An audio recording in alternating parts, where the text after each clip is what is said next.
Greetings, Banff Warriors. Greetings. Greg is here. We talking about life tonight. It's Friday night. All kinds of full moon energy. Is anybody else experiencing all this full moon energy? It's almost like knocking me out, man. I'm not gonna lie. I've been feeling like I'm getting knocked out. I need a little extra rest just to allow myself some time to process, be present with all this energy. There's so much energy. It's flowing through right now. It's pretty wild. Hello. We're talking about cosmic energy, full moon energy, finding our truth.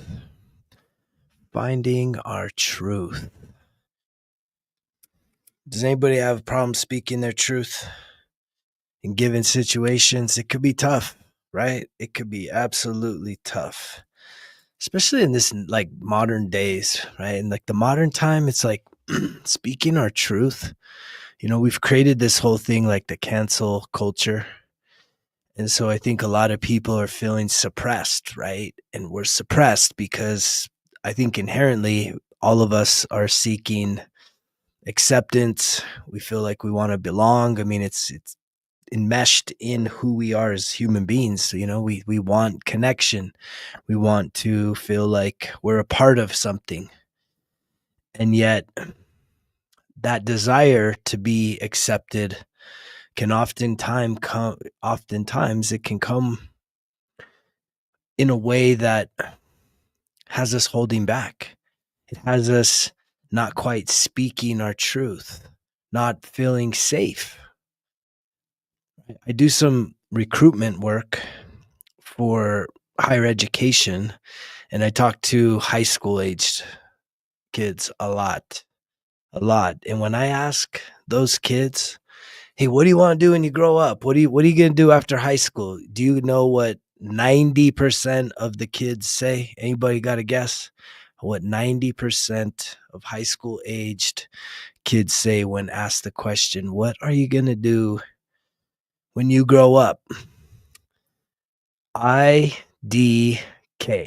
Y'all know what IDK means? And I always tell them that's cap, right? That's their language now. That's cap, right? And they get all like, whoa, how does this guy know cap, right? And it's like the puppy knows it. She's like, he's right. She wants to be in the video too. But it is cap, because the truth is that they're just afraid. They're afraid to speak their truth because they're so locked into the peer pressure and the social acceptance, and they're trying to figure out who they are and who's cool or who's not cool. And so they hold themselves back. They suppress their voice, their truth. And I always call them out on that. Zoe, she's around here somewhere, but she's a mastiff mix. She's a big puppy dog, 130-pound puppy dog. And yet they hold themselves back, right? Their voice. And that starts at an early age. A lot of us, we were silenced as little kids, right? The trauma that we experienced, the things that we experienced, we held ourselves back. Like we were told to suppress. You better not do this or do that, or you better not say shit, right? It's like, and yet we start to close our throat chakra for fear, right? Of punishment. But definitely the acceptance piece is so critical because we all have a vision. You have a vision for your life. And most of us are not living our vision. We're living a whole nother reality. And we've lost the hope. We've lost the dream. We've lost the fact that you're worthy. Like you have something so special inside of you. That sounds like a beautiful dog. Sharpie pit mix male. Right. She's a pound puppy.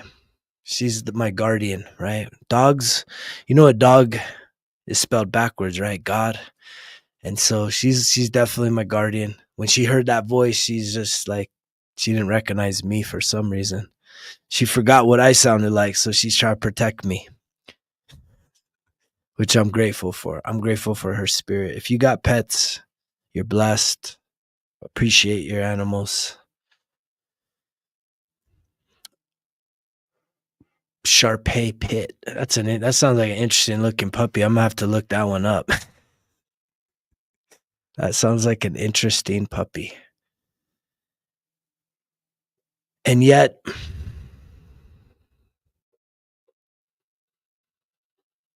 do you speak your truth? Do you feel safe to speak your truth? You know how many people are afraid? And I'm saying this coming from my own experiences throughout life. I know that when I used to go to this place, I had to talk this way. And then when I went to this other place, I had to put on, and I call it putting on masks, right? It's like when I went to this place, I had to wear that mask. And when I went to this place, I wore a different mask. And I went over here, I had another mask. And, when I'm at my home, the masks are gone, kind of, sort of, not really. And it's like we're pretending to be things and say things and believe things that we don't actually believe. And it's one of those things, like, can you actually challenge your beliefs? Are your beliefs so rock solid that you could challenge your beliefs without fear of losing your beliefs? I can tell you that along my 13-year healing journey, right? Hitting rock bottom, getting sober, doing the healing work, asking for help, going to the therapies of all types, right? That's what I do here at Results Kill Excuses, is help people to become the best version of themselves, because that's what I've become. That's what I am on this obsessed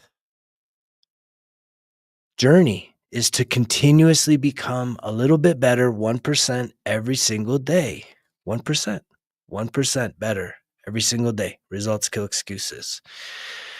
And so for a lot of people, that's intimidating, because some people are like, well, I don't even know what my best self is. I don't know. And it's because you've settled. But I can tell you this, if you want a hack, if you want a life hack for figuring out what a better version of yourself looks like, right? If you want a life hack for what a better version of whoever you think you are right now, and that's the problem, right? Who you think you are and who you really are two different things. You have forgotten who you truly are. Let's start there. But here's the thing. If you want to figure out what a better version of you is, you start by writing a list. And this is my flex, right? This is what I'm here to do, is not just entertain you. I feel like I can be entertaining, but I'm trying to add value to your life. And in doing that, I have a teaching background. I have an instructor background, right? And I like to give homework. I like to give you assignments, but not just bullshit assignments like we do with kids kindergarten through 12th grade.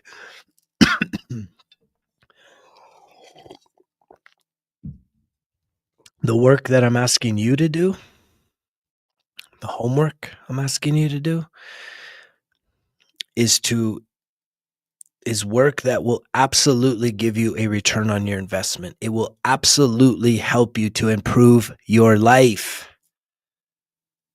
to make a difference. And so the thing that you could be writing down, if you want to grab a pen and paper, if you want to strap in, lock in for this session, probably go a few hours, like, get yourself a notebook, get yourself a scratch piece of paper.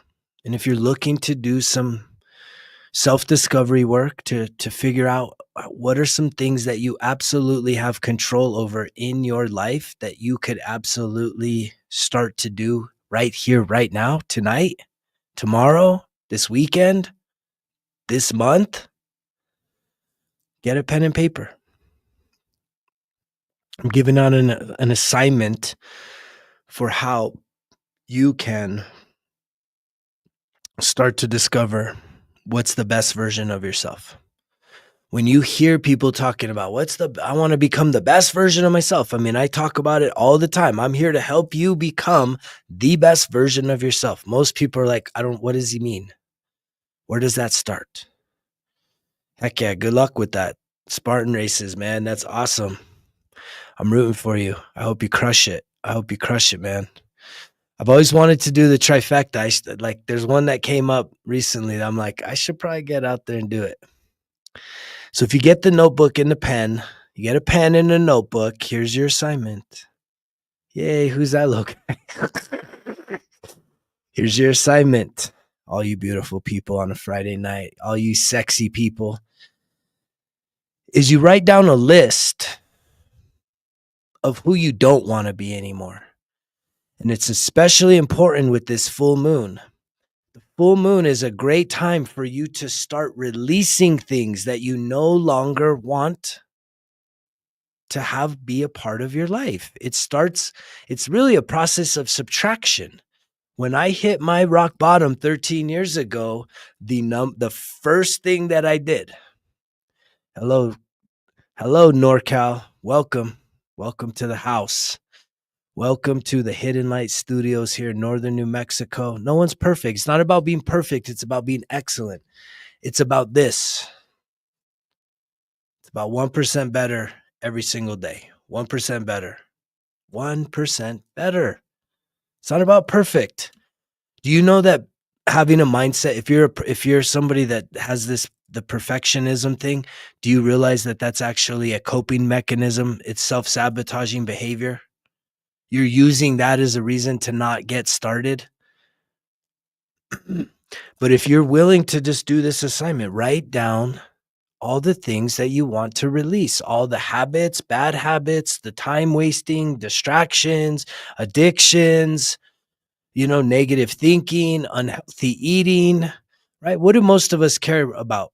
What do most of you guys care about? Comment down below. What do most of you care about? There's 3 basic things that most people care about: our health, our wealth, and our relationships. Health, wealth, and relationships. Those are usually the 3 most important aspects of our life, right? Health, wealth, relationships. The world is a good thing to worry about too. Nature, right? Nature. Thank you, Erica. Is it really Erica? America. And so if right now is the perfect window, we still got this full moon energy, right? For you to be able to write down a list of things that you want to release, things you want to start changing. Because I promise you, you can't figure it all out in your head. You're not going to figure it all out in here. I wish, even if you're the smartest smarty pants of them all, your brain is so cluttered with all of the things going on that you need to take time to write these things down. Write it down. And the minute you write it down, you get it out of your head. You put it on paper, and now it's out of here and it's down on paper. I'm going to tell you guys a story. This is one of my favorite stories. For those of you that don't know, I taught public education for 2 years, 4th and 5th grade, right before the pandemic hit. So it's actually, that we're like 5 years to the day. I was a 4th grade teacher. School started in September, and I'm a veteran with a master's degree, and I had a heart that I wanted to go make a difference in my community. And I kind of run my course working in higher education, building a veteran resource center. So I got this grandiose big idea that I'm gonna go be a teacher, elementary. It's kind of funny. My kids were like the same age of the kids I was teaching. I was like, I got this. And so it was an incredibly interesting experience. I remember showing up to the school, and it's like they'd already done the background stuff and given me the job. And I show up there, and they're literally like, I was the coolest teacher. Come on now. Thank you for that. Thank you, brother. Like, I was the coolest teacher. I mean, I still have parents hitting me up, "Man, mister, you were the best ever," because I did make it fun. But here's the thing, I get to the school my first day, it was fun. When I started my first day of school, I started late. Like, usually it starts in August. I started about a month in. These poor kids had a long-term substitute. But when I showed up to the school, they said, "Here's your badge. Here's your keys. There's your classroom." There was no orientation. There was like, they didn't even show me where the doggone bathroom was. Right? They're just like, there's your classroom, man. And I'm like, okay, what do I do? They're like, well, you're a teacher. You're supposed to know what you're supposed to do. I'm like, oh shit. Okay. So I walk in this classroom and I'm not kidding you. Literally, I walk in there and it was pandemonium, man. All these fourth graders, right? 9, 10-year-olds. Books were flying across the room, fists were flying, hair was being pulled. And I'm like, oh shit, these kids are out of control, man. Totally out of control. And I kind of got the ruler, the yardstick, and tapped the board, tap, tap, tap, tap. And they're all like, whoa, what the heck? And I said, hey, check this out. Y'all are in charge today, right? Y'all think you guys are in charge today, but I'm telling you, come tomorrow, that shit stops now. And they were like, he said a bad word. I'm like, oh yes, I did. And I'm gonna say a lot more if you guys don't recognize who just showed up in this room. It was an incredible experience. It was challenging, but man, my heart was there for the kids. The reason why I left teaching is it's for a lot of reasons, but I just didn't fit. But I want to tell you an incredible story of the power of writing things down. Because we all have this inner child inside of us. And this is actually what woke me up, you guys. When I started teaching fourth and fifth graders, this was the worst school in Santa Fe, New Mexico, like elementary school. It was the worst school. And so there was a lot of trauma. They called it a trauma-informed school. So I started getting, what up? Welcome. So they started giving us all this training about how to identify trauma in children. And so this is real-time trauma. I sit here, if you guys have been watching me for any amount of time, I'm here talking to you guys about the trauma from your past when you were kids. Well, it was like I got put in a time machine and I got to see kids literally walking into my classroom with dead energy.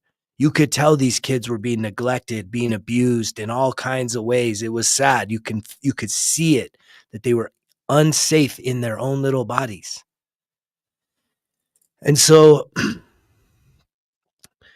I went totally rogue as a teacher. Like, you're supposed to be doing a lesson plan. I mean, these kids didn't feel safe in their bodies. We couldn't be talking about English and math and reading stuff. I mean, we had to, I needed to create a safe space for them to feel like could have fun and let down that guard and just so many different things.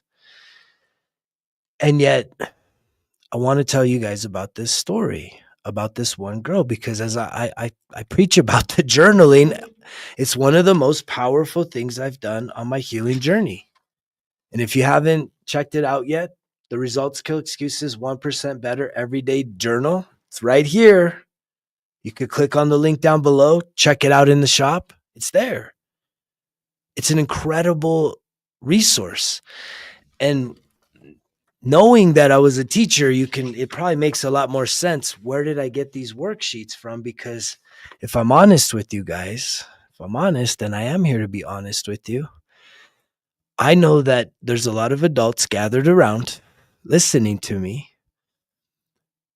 but there's also an inner child inside of you that doesn't feel like you've given it enough time and attention and love. We've disconnected from that little kid, but the little kid energy is still there. It's very normal that most people have been abused, especially in their childhood, neglected, harmed.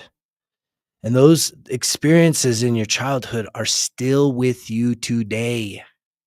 They're still with you. It doesn't go away, you guys. We grow up and you think, I'm an adult now. That shit's done. No, it's not. The wounds from your childhood are absolutely the patterns and the behaviors that you probably are so frustrated and like internally like conflicted about within yourself, because they're the things that you feel you just can't get a control over. And it's really the root of all of our pain and our suffering and our anguish and our insecurities and our just our shame and our guilt. And I was so grateful that this was a part of my journey. As I see 777 popping up there. Thank you so much for all the love to everybody that's here tonight.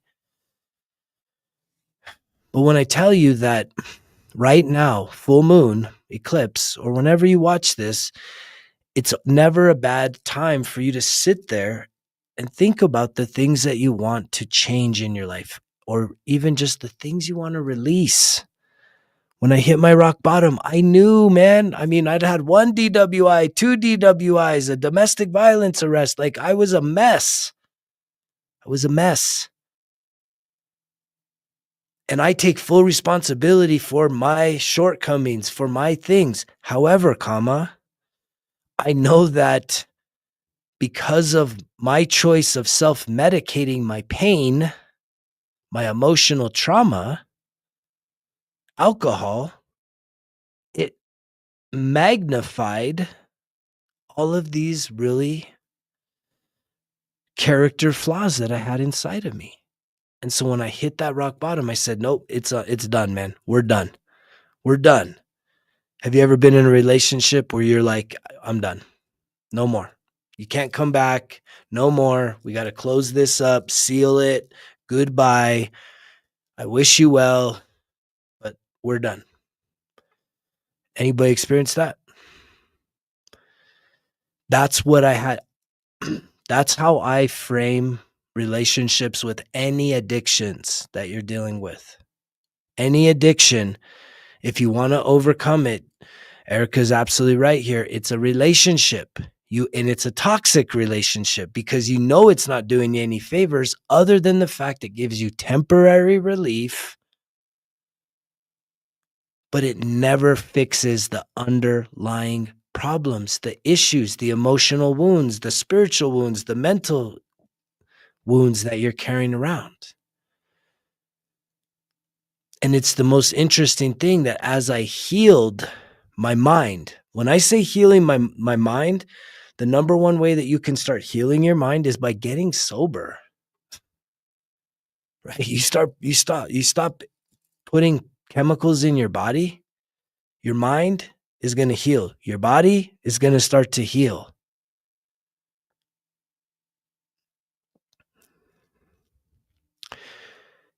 But the emotions is a heavy lifting operation. When it comes to the emotional wounds, those don't just heal from something like getting sober. Because your emotions, your emotional wounds from your childhood have literally programmed ways that you behave. They're deeply ingrained in your character, in who you are showing up in this world as. And it's usually not the good version of you. It's usually the wounded version of you. It's the version of you that you wish no one ever had to see. But unfortunately, when you feel something that makes you feel insecure, unsafe, that triggers or that pushes a button that then runs a subconscious program. And then that's when you're the observer saying, why am I doing all this and hurting people I love or hurting myself for that fact? So back to the story about teaching, but it was really a lesson of the power of the pen. This is my compelling argument for you guys to start journaling, right? And if you've never journaled or you would like to look at journaling, but you don't know where to start, right? 1% better everyday journal, right? I'm not just here to talk. I got actual, I got programs, systems, and resources for you to use. This literally makes journaling easy. Many people are using this. It's like anything else on the planet. It's not just, as I see 999 there, it's not just like, a real boring questionnaire. This is not a boring questionnaire. This journal, a lot of journals that I see out there, they're kind of AI built, and it's like they're kind of a boring questionnaire. That's not what this is doing. This is specifically geared at starting every one of your days for 91 days with an attitude of gratitude, positivity, right? Reflecting on things that you're doing good every single day, activating your own level of self-worth, accountability, and then looking at things that you can do better. And then writing down some goals for the day, which I call them the things that matter to you. Because when you talk about a goal, it's outside of you. But when you say, hey, something matters to you, it's like in your heart. And your likelihood of doing it is increased. So this isn't just a boring question and answer thing that's paper. I mean, this is really interactive, well thought out, but it's made in a worksheet, which makes it fun. And if you order it today, yes, you'll get one of these fancy stickers, and you'll also get an old school 4-color pen, which is how I do those entries there. I love making it colorful, making it fun. But here's the story for all of you that have stuck around this far. I'm going to tell you the story. So there was these two girls. They were twins. And here's the thing. Both of these girls had been given like a classification for my generation, we'd call it special ed, right?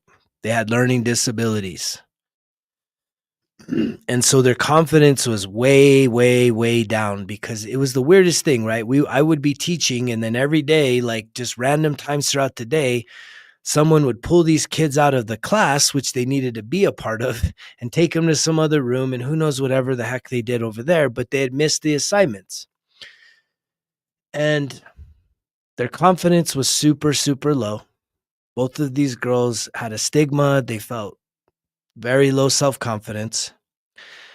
And the thing about it is I had an intuition that when one of the little girls, I would look at her penmanship when I would have her do an assignment, and she had the most incredible penmanship, you guys, like the most incredible penmanship. And when I would observe her penmanship, I would be like, I mean, to me, that just spoke to me that this little girl was intelligent. Her penmanship was just like perfect. I was like, you are so intelligent. You don't even know this. Someone's telling you you're not, but I am telling you, you are probably the most intelligent kid in this class. And she had a hard time ever believing me. But I really felt that with all my heart. There's one day I was teaching a math lesson, and she was sitting in the front, and she had been actually making progress. One of my biggest strengths was teaching math, especially the complex math problems. And the kids, I would make it simplified. They fell in love with it. The kids fell in love with math. It's kind of like a stand and deliver type situation. But this one little girl, she's sitting there in the front, and she was getting frustrated. She was just a little stressed out. You can see it. And I called on her, and I put her on the spot. I said, hey, work this next step for me. She's like, I can't do that. She's like, I'm dumb. And I said, what did you just say? She's like, you heard me. And I said, say it again. And she's like, no. She got all scared. I'm not saying it again. I was like, I heard what you said, and I'm telling you that's not who you are. And she's like, she kind of puts her head down, like almost like kind of pouting. And I said, here, I got something for you. And I gave her a piece of paper, and I gave her a pen. And I said, I want you to write down what you just said. She's like, I don't want to write that down. You want to get me in trouble. I was like, I promise you, I'm not going to get you in trouble. Trust me, I won't get you in trouble, but I want you to write down what you just said. I gave her the pen back, and she puts her head back on her. She's even probably, I think she was crying. She was crying at that time. And I just went on teaching. And then like a few minutes later, you kind of hear her make like a little bit of a pound she puts the pen down, right, that I'd given her. She kind of like puts it down on the thing and says, "Here," with a little attitude. And I was like, "Oh, look at you." And I look at her paper and it says, "I am dumb." And I said, "Great." I was like, "Now that you found the courage to get it out of here, and now you put on the paper, guess what? Guess what? You've taken it out of your mind and you've put it on the paper. Do you now know where this belongs?" And she's like, "I don't know." And I said, "Well, here's the thing. Because you've taken it out of your mind, it's no longer there. It's no longer in your brain. It's on the paper. And where this belongs is in the bottom of the trash." And she's like, "Oh, what?" I was like, "Yeah, this doesn't belong in your mind because that's not who you are, but it's on the paper, so it belongs in the trash. Something like this belongs in the trash." Well, for those of you that don't know, I am like the greatest paper trash can basketball player of all time. And so all my students used to see me make all these crazy trick shots in the corner. I got to be like the biggest kid as a teacher, right? I'm like over there writing on the board, and my dry erase marker would go off and total catty corner the room. I'd fling a marker and boom, it hit the shot. And all these kids are like, "What? How did you do that?" No way. So yes, I was the coolest teacher. And yet I told her, I was like, "All right, so I want you to crumple it up, what you just wrote down. And here's the thing, you can't just walk in and throw it in the trash. You have to make a shot with it." And she's like, "Really? Okay." And so I gave her like kind of on the free throw line of our room. And she gets there and she has it crumpled up and everyone's looking, and she goes and throws it, and it's like the worst throw ever. It hit the ceiling and bounced off the wall and fell on the floor, and she gets all dejected. "Oh, no, I was like, "No, no, no. Look, get it. You have to just come back over here. You have to stay here until you put it where it belongs. See, it doesn't want to go away. You guys, your negative thinking doesn't want to go away. You have to be relentless. Don't give up. Overwhelm your negative thinking." So here she is, second shot. She throws it, and it's even worse than the first one. It hits the wall, hits the door, falls. It hit the lid of the can, and then it bounced off. So there was like a little bit of like hope, but nope, it didn't go in. And she was like, "I can't do it. I can't do it." So I looked to the whole class and I said, "All right, everybody. All right. I need you guys to all send her positive energy. I need you to send her positive energy. Come on, come on. Let's all send her positive energy. She's going to do it. She's going to do it." And so they're all like kind of rooting for her and cheering for her. She picks it up again, and it's literally the worst throw of all, but it hits the ceiling, it hits the wall, it hits the door, it hits the lid of the can, and then somehow it comes back and it goes in. This little girl jumps like she was the tiniest little kid. And she jumps up and like practically touches the ceiling. Yay, yay, knee kicks. Yay, yay, yay. I wish I could show you guys my class picture. My class picture is I had all the kids throwing the flex, and I had her and her little sister because they were the smallest little girls. I'm like holding them in the air with my arms like that. And so as soon as she makes the shot, do you know what all the rest of the class said? "Hey, I want to go next, mister. I want to go next. I'm dumb. I'm dumb. I'm dumb." But that's how we are, right? That's how we are. We beat ourselves up. But I'm telling you, that little girl, that changed her life. It absolutely changed her life because it took something out of her mind in that moment with the power of the pen. She wrote it down, she crumpled it up, and she put it in the trash. And you could literally do the same thing. And it would be just as powerful. It would be just as impactful into your life. Do you believe this? You are not your thoughts. You are definitely not your thoughts, especially all the negative ones that you seem to like never be able to get a hold of. It's relentless. It doesn't matter how much, if you're not putting any effort into starting every single day, this is a part of the journal. If you're not starting every single day with what I call positive affirmations, filling the gratitude jar and the love jar and doing some positive affirmations, telling yourself that you're worthy of good things happening, you're ready to get things done. If you're not listening to positive affirmations every single day, you are missing a major piece of truly feeling good enough to start making changes in your life. I talk about this all the time. The four major emotions that it ties every human on this planet together. Our race, our occupations, our genders, our religions, that does not tie us together. What makes people people is our emotions. And the four major emotions that we have: happy, mad, angry, sad. Happy is a positive.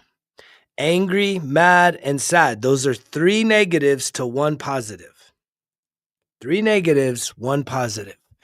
What does that tell you? What does it tell you? That you're 3 times more likely to feel and think negative things, which should tell you that you need to overwhelm the negativity with positivity times 10.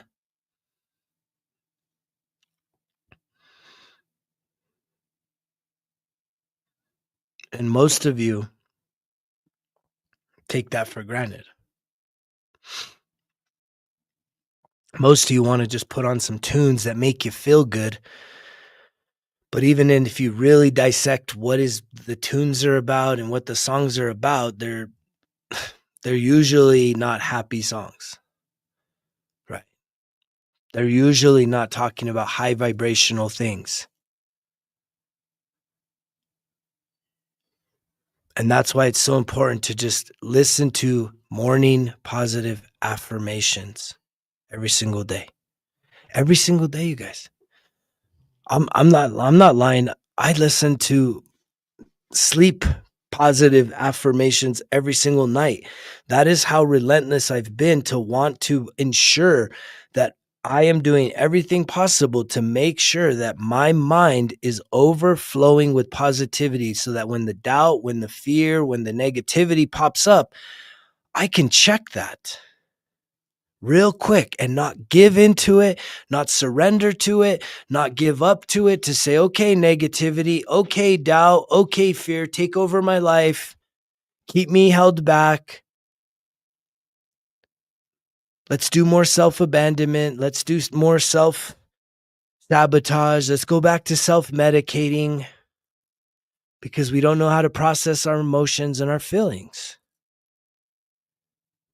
And this is why I get on here, is to help inspire you all to start making these changes in your life, because I know that you're craving this shit. Even though when you get a craving, you think you need snacks or junk food or, drink or smoke or whatever the hell is your thing. Most of the things are unhealthy. And most of those things come with a chemical dependency, even the food,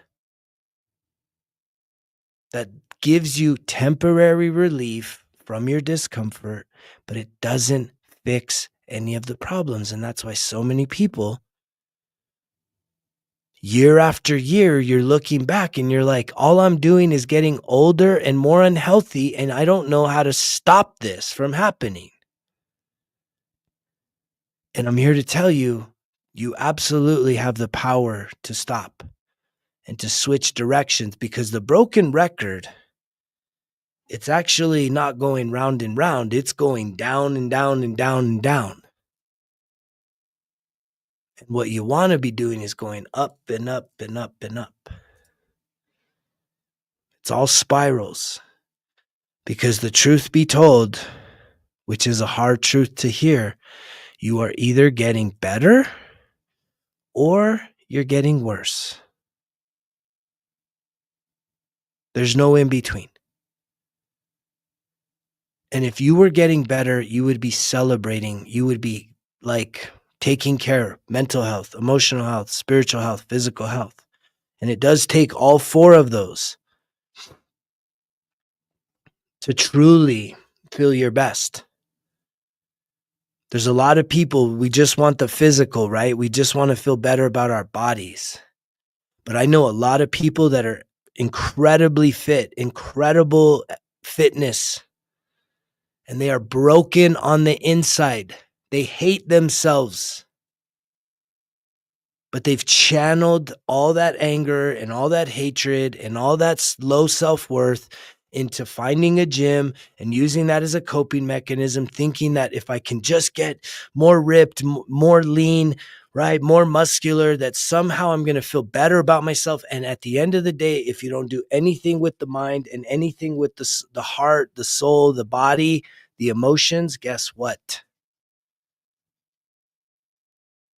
You still see yourself as a failure. You still see yourself with hatred. And the days of that are coming to a close. I'm here to tell you. People are at the end of the road. They're tired of doing all these things and not truly feeling fulfilled. If you're somebody that goes after the bag and makes money the thing that you think is going to make you feel better about your life, there's plenty of people. We see it, especially celebrities. How come celebrities killing themselves, addiction issues? They got all the money in the world, right? But a lot of times when you go after the money, you give up freedom. And then that leaves a lot of people saying, man, I got all this money and I have no freedom. I have no quality of life. I'm a slave to this thing.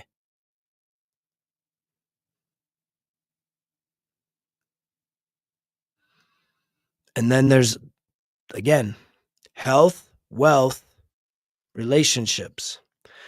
Then there's the relationship. Maybe you make some improvements in your health because you want to attract a sexier partner.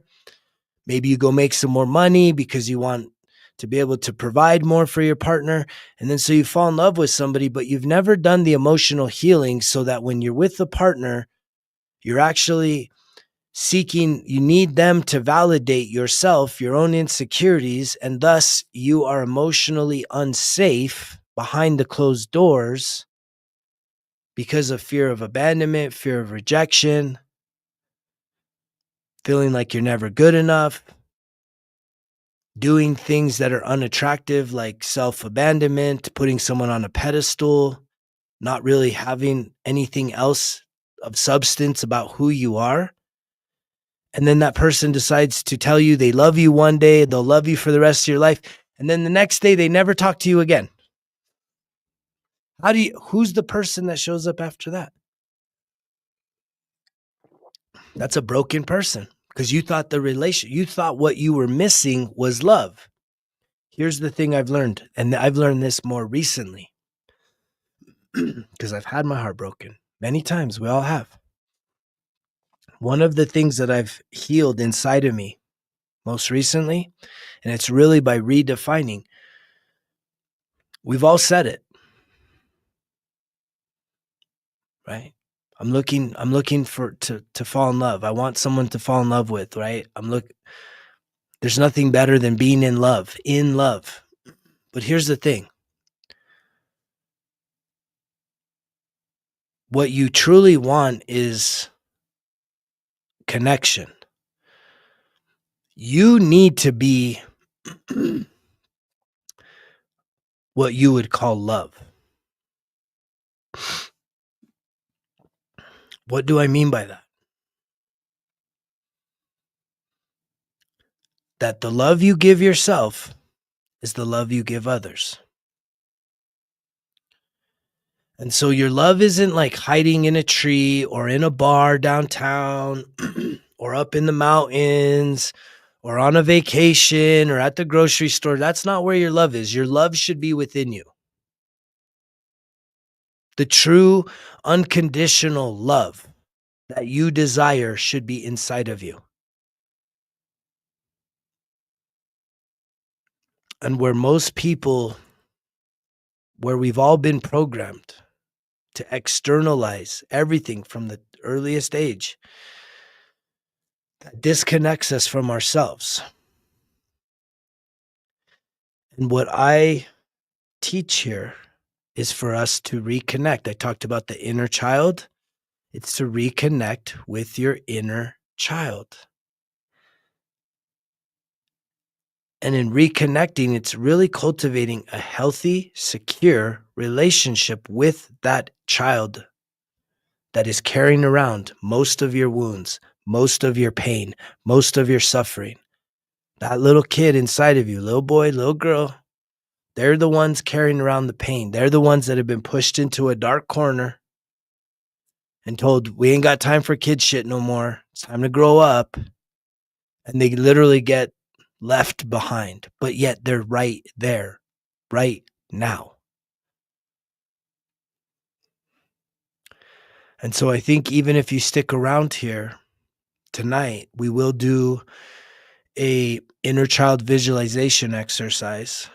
So if that's something you're interested in and getting a message from your inner child, hearing from that inner child so that you can actually start to connect the dots, I highly recommend you stick around. We'll do it here soon.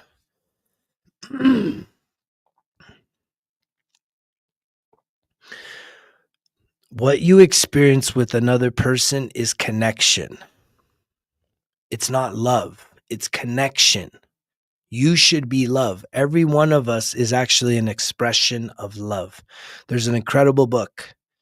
If you want an incredible book right now to listen to, and listen to it because it's really cool and theatrical, Rhonda Byrne. Most of you have heard of her. She did The Secret. She has a book, Rhonda Byrne. It's called The Greatest Power. The Greatest Power. Rhonda Byrne. Please do yourself a favor. I get paid nothing to give you this. Please listen to that book.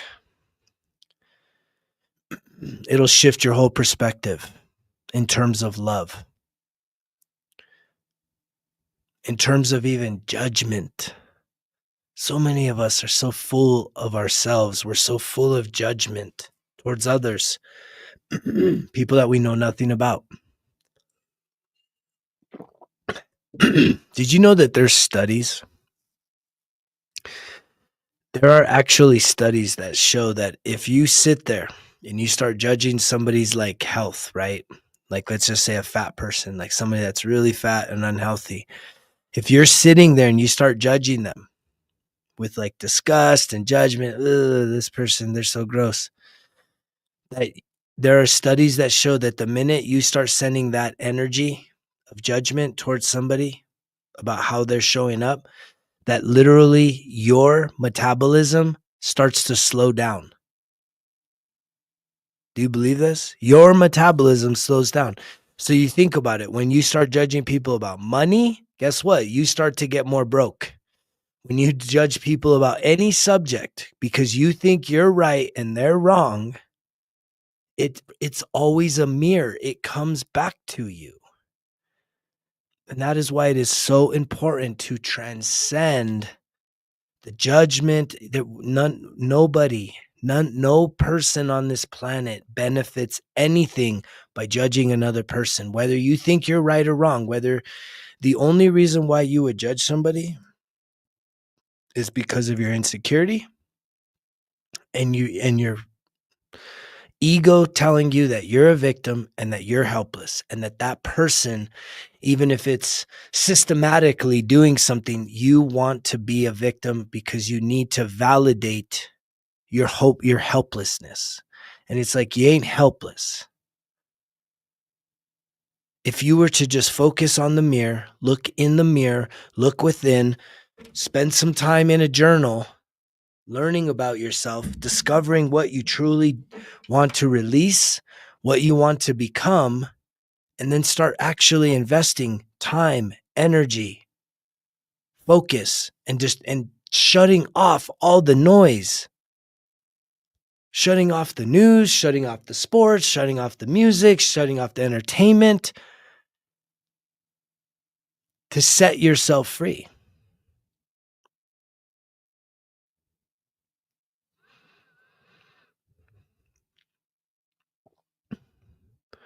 But that's so difficult because most of us are sitting here. It's a Friday night.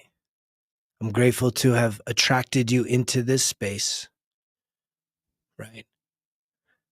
So in this space here, I'm doing my very best to add value to your lives, to each and every one of you listening here, whether you listen for 1 minute or 1 hour or more.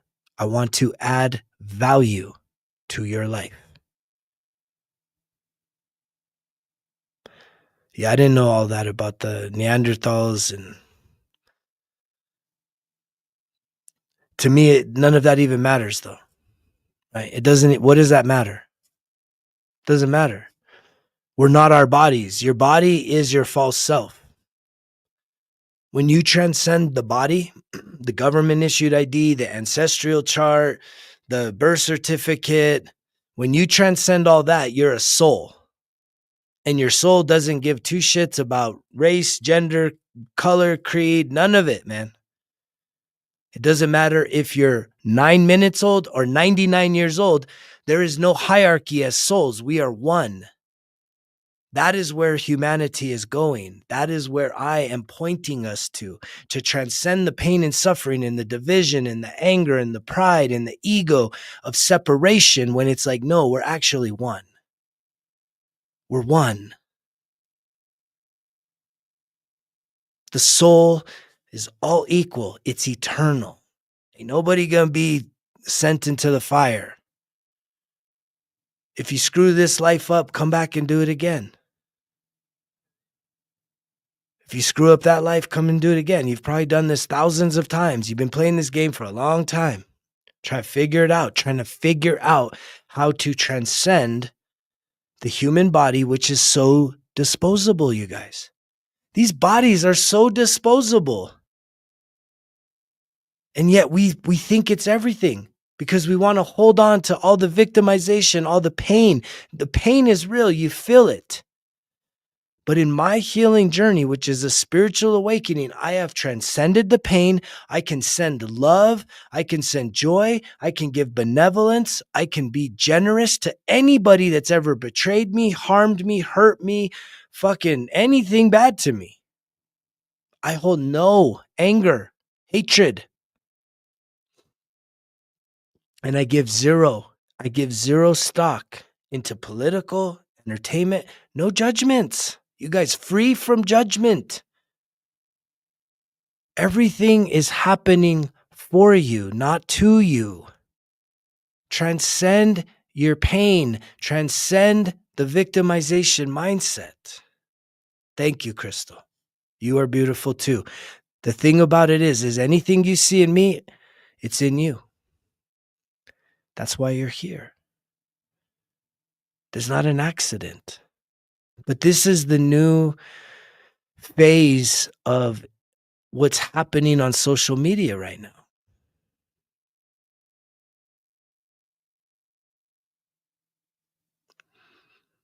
Is we're starting to disconnect from just all the entertainment stuff. It's like, yay, doing gags and stuff. Who doesn't like a good laugh?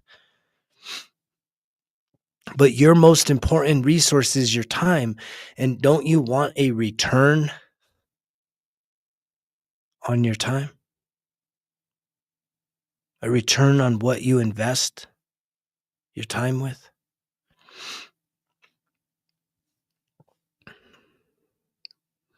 Most people do. Deep down. But it's so much easier to turn on the tube, turn on this, scroll through the socials, and just get distracted. Let another day burn by. And I'm telling you, if you want to start to actually chalk up some personal wins inside the 1% Better Everyday Journal, every single day you're going to write down, focus on, this is huge, focus, right? Just focus on what truly matters to you that day. What matters? Eating healthy, listening to positive affirmations, maybe doing a random act of kindness.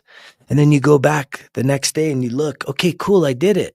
I did some things. And then you start stacking some receipts in your life. And again, this is the mantra of getting things out of your mind. Get it out of your mind. Get it out of your head. You start writing these things down, start tracking your personal wins, your personal accomplishments, the things that you're doing. And then you have something to go back and look at and say, man, I'm doing it. And it's not just all like cluttered in your head, like a messy apartment. It's like most of our heads are like a freaking messy garage.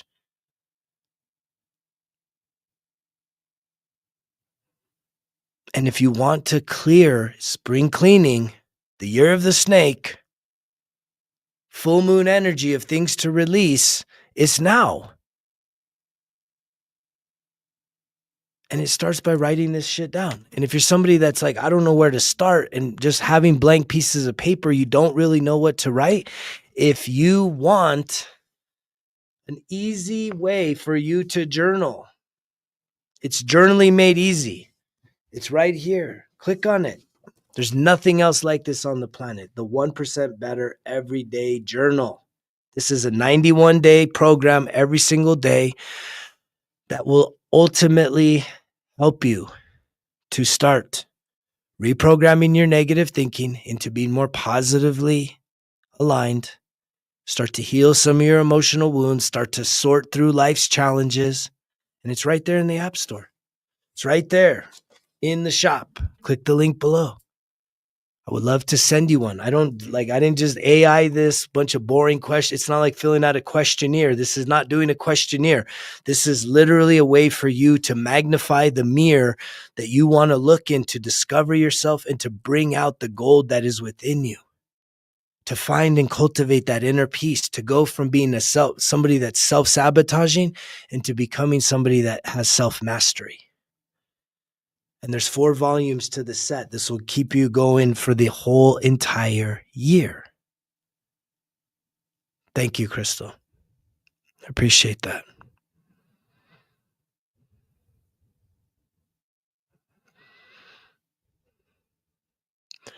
Welcome, Grizzly. I'm glad to have you here, man. We're talking about life. We're talking about journaling. We're talking about healing. Talking about real shit that matters. Disconnecting, turning off all the noise. About how even on social media, we're transcending all the entertainment and the shits and giggles type of content to actually finding people that we align with, that challenge us, that add value to us and bring out the best in us.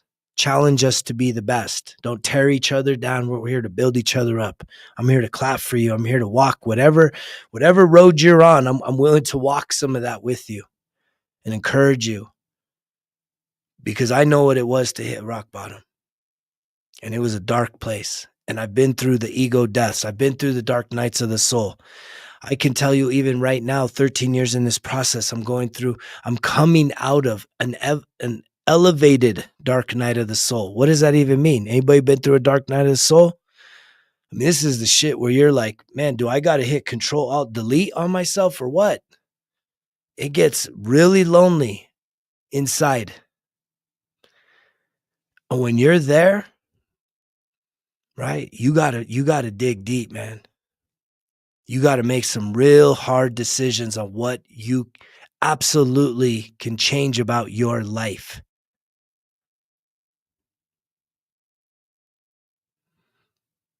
And it's unfortunate that most people need that.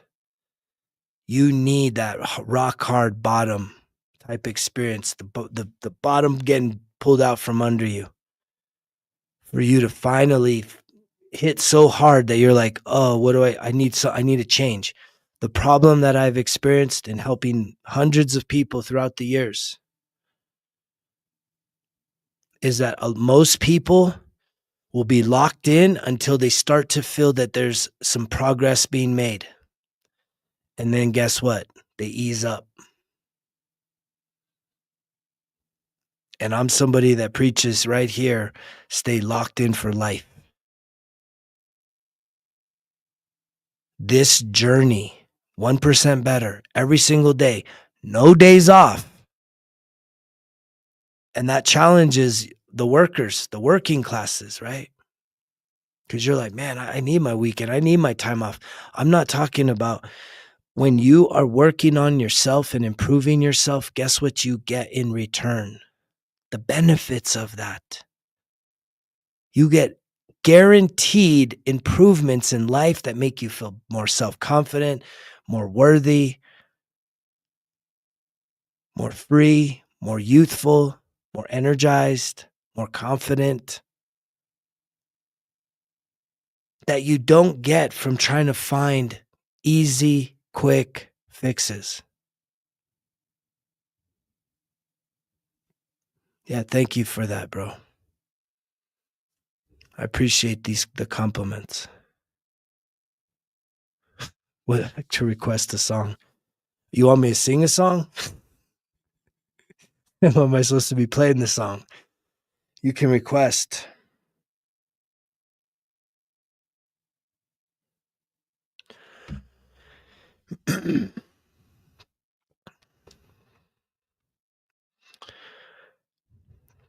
There's a part of me that feels that I'm actually singing a song right now, that my voice is being used as a melody to reach and reverberate throughout this world, to awaken the spirit inside of you, the soul inside of you.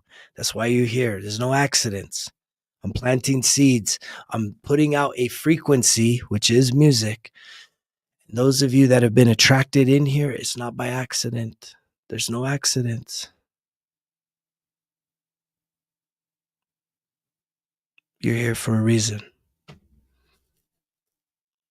And sometimes we need a messenger to speak life into us, to see what we can't see in ourselves.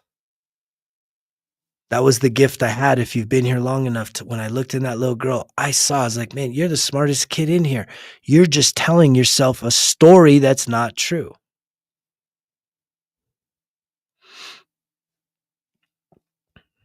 How many of you are telling yourself a story that's not true? I'll check out that song, bro. It sounds good. I'll check it out. I'm not going to do it right this minute, but I will check out that song.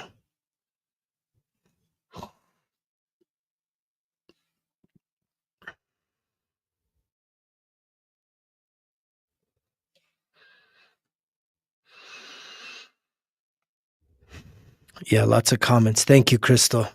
I appreciate those. That's very kind of you. Thank you so much. I appreciate every one of you for being here tonight, for giving yourself permission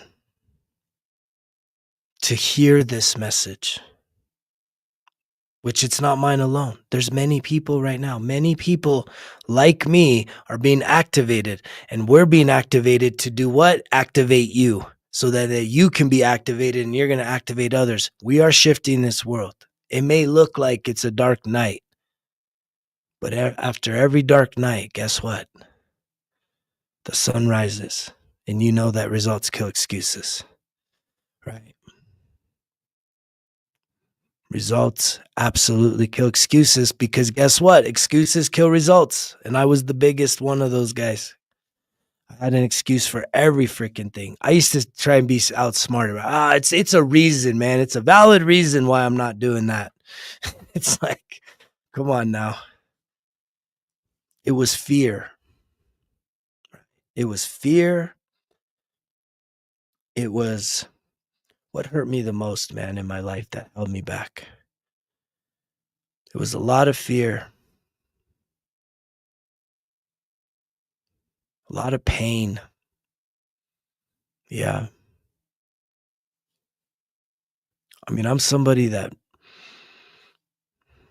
I felt like I was a burden very early on. I felt a lot of betrayal throughout my life. And I'm somebody that, at the end of the day, when things were the worst, thank you, Crystal. When I looked around me, ain't nobody was there. Right? I'm the kind of person that has been left for dead more than once.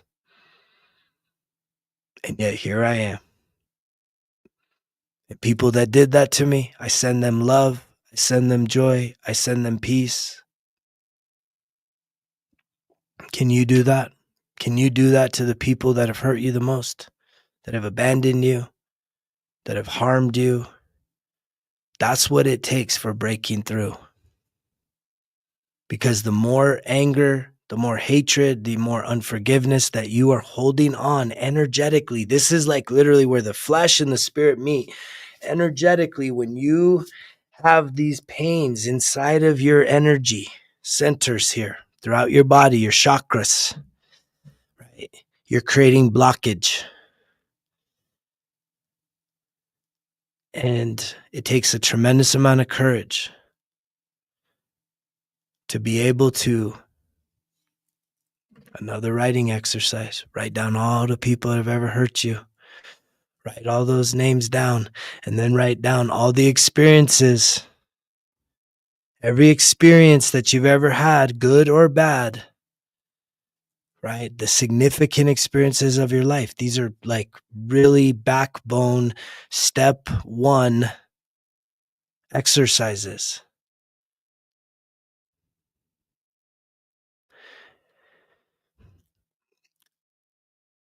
It's challenging to forgive if, Grizzly, if forgiveness is challenging if you're only focused on your own pain and you don't realize that you've hurt other people.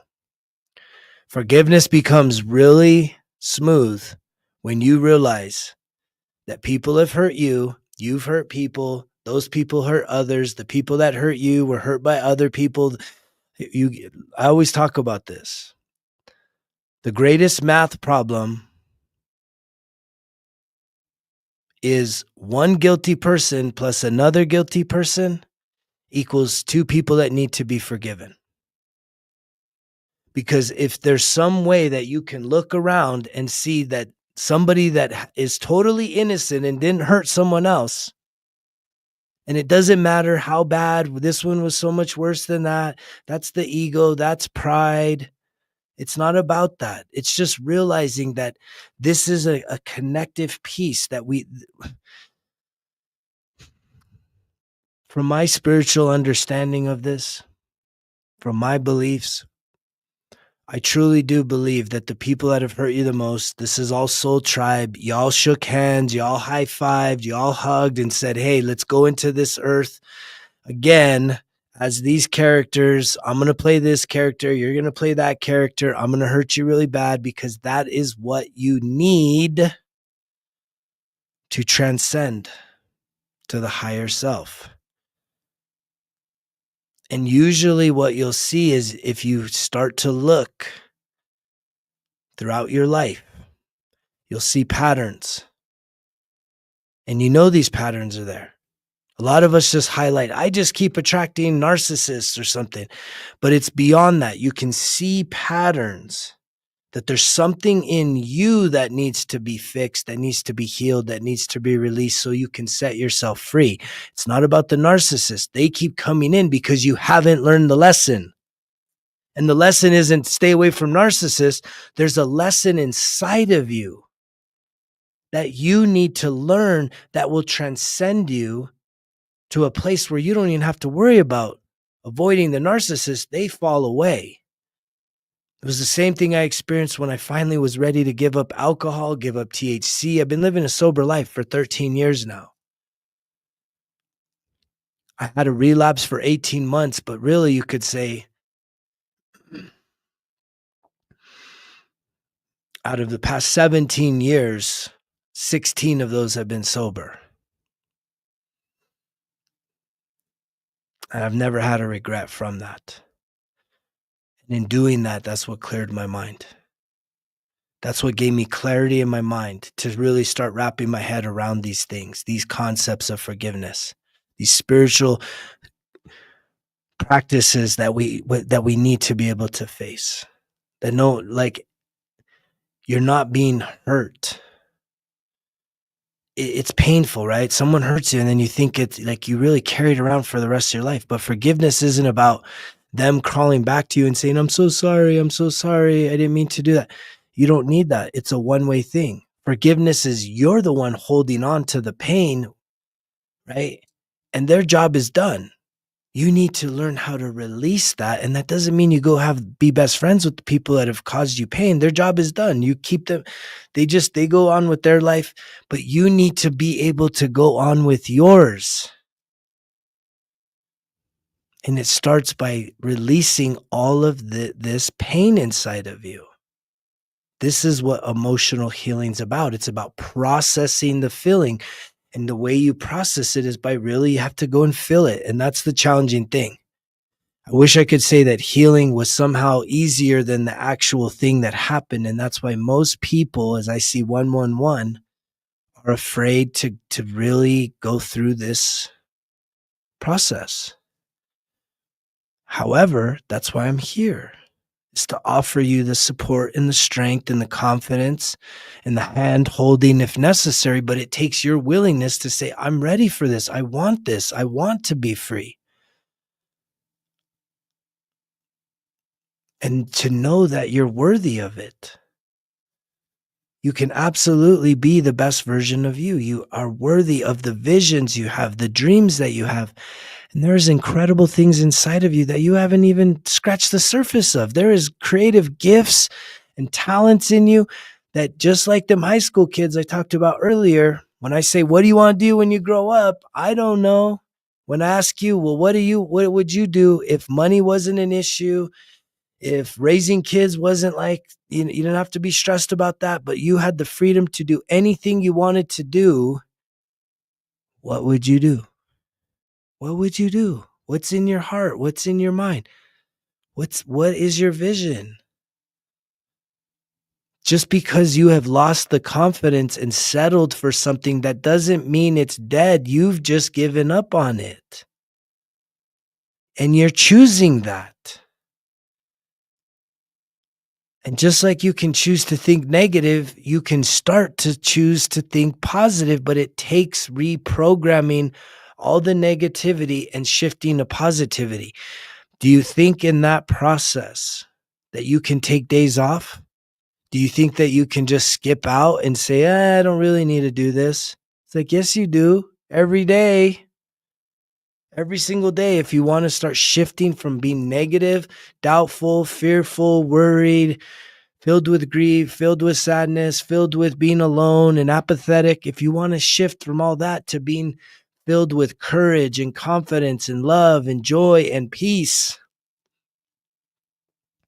you have to put in intentional efforts every single day. We're doing happy birthday requests right now. Wow, I'm really coming at it, man. We're doing happy birthday, Isaiah. Happy birthday, Isaiah. Sheesh. My daughter's birthday was Monday. My mom's birthday was last Saturday. So a lot of Pisces around me. Isaiah must be a Pisces too. But again, journaling right here. 1% better everyday journal, right? If you were ever wanting to invest in something, the investment is really in you, but it's making a purchase down below. 1% better everyday journal. Try it. If you absolutely try it, you do it every day for 91 days and you say, this is the biggest waste of my time. I didn't feel any better after making goals every day, reflecting on positive things I'm doing, reflecting on things I could do better. If you get nothing out of it, man, I will give you back your money times two. But I know if you actually do this, watch the videos, go through the lessons, learn about setting boundaries, learn about identifying your values, learn about your self-sabotaging patterns and habits. Thank you, Crystal. Thank you so much for all that love. I appreciate you for being here. I send it back to you multiplied. Thank you so much. I'm grateful that you're getting something from this talk tonight. I want to be on here every night. Come. I have a really significant healer training that I'm putting a major investment in myself coming up in a week, the last week in March.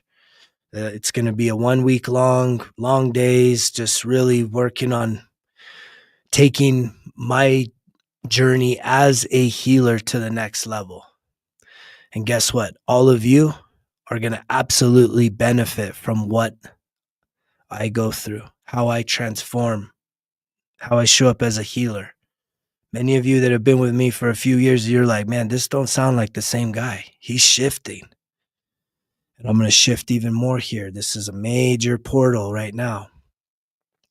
And I believe that for all of you listening right now, if there's anything in your life that you would want to heal, if you do that, that perfectly qualifies you to then go and help people that were who you once were. Anything you heal in yourself, you can help heal in somebody else. That's not hypocrisy. You don't need a certificate. You don't need to go to school for that. You can literally just through your experience, share that experience with many, many, many other people.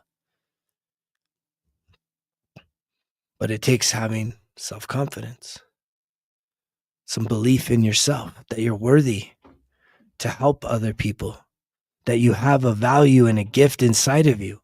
And your gift may be a little different than mine. It might be a little different than someone else's. It's not about comparisons.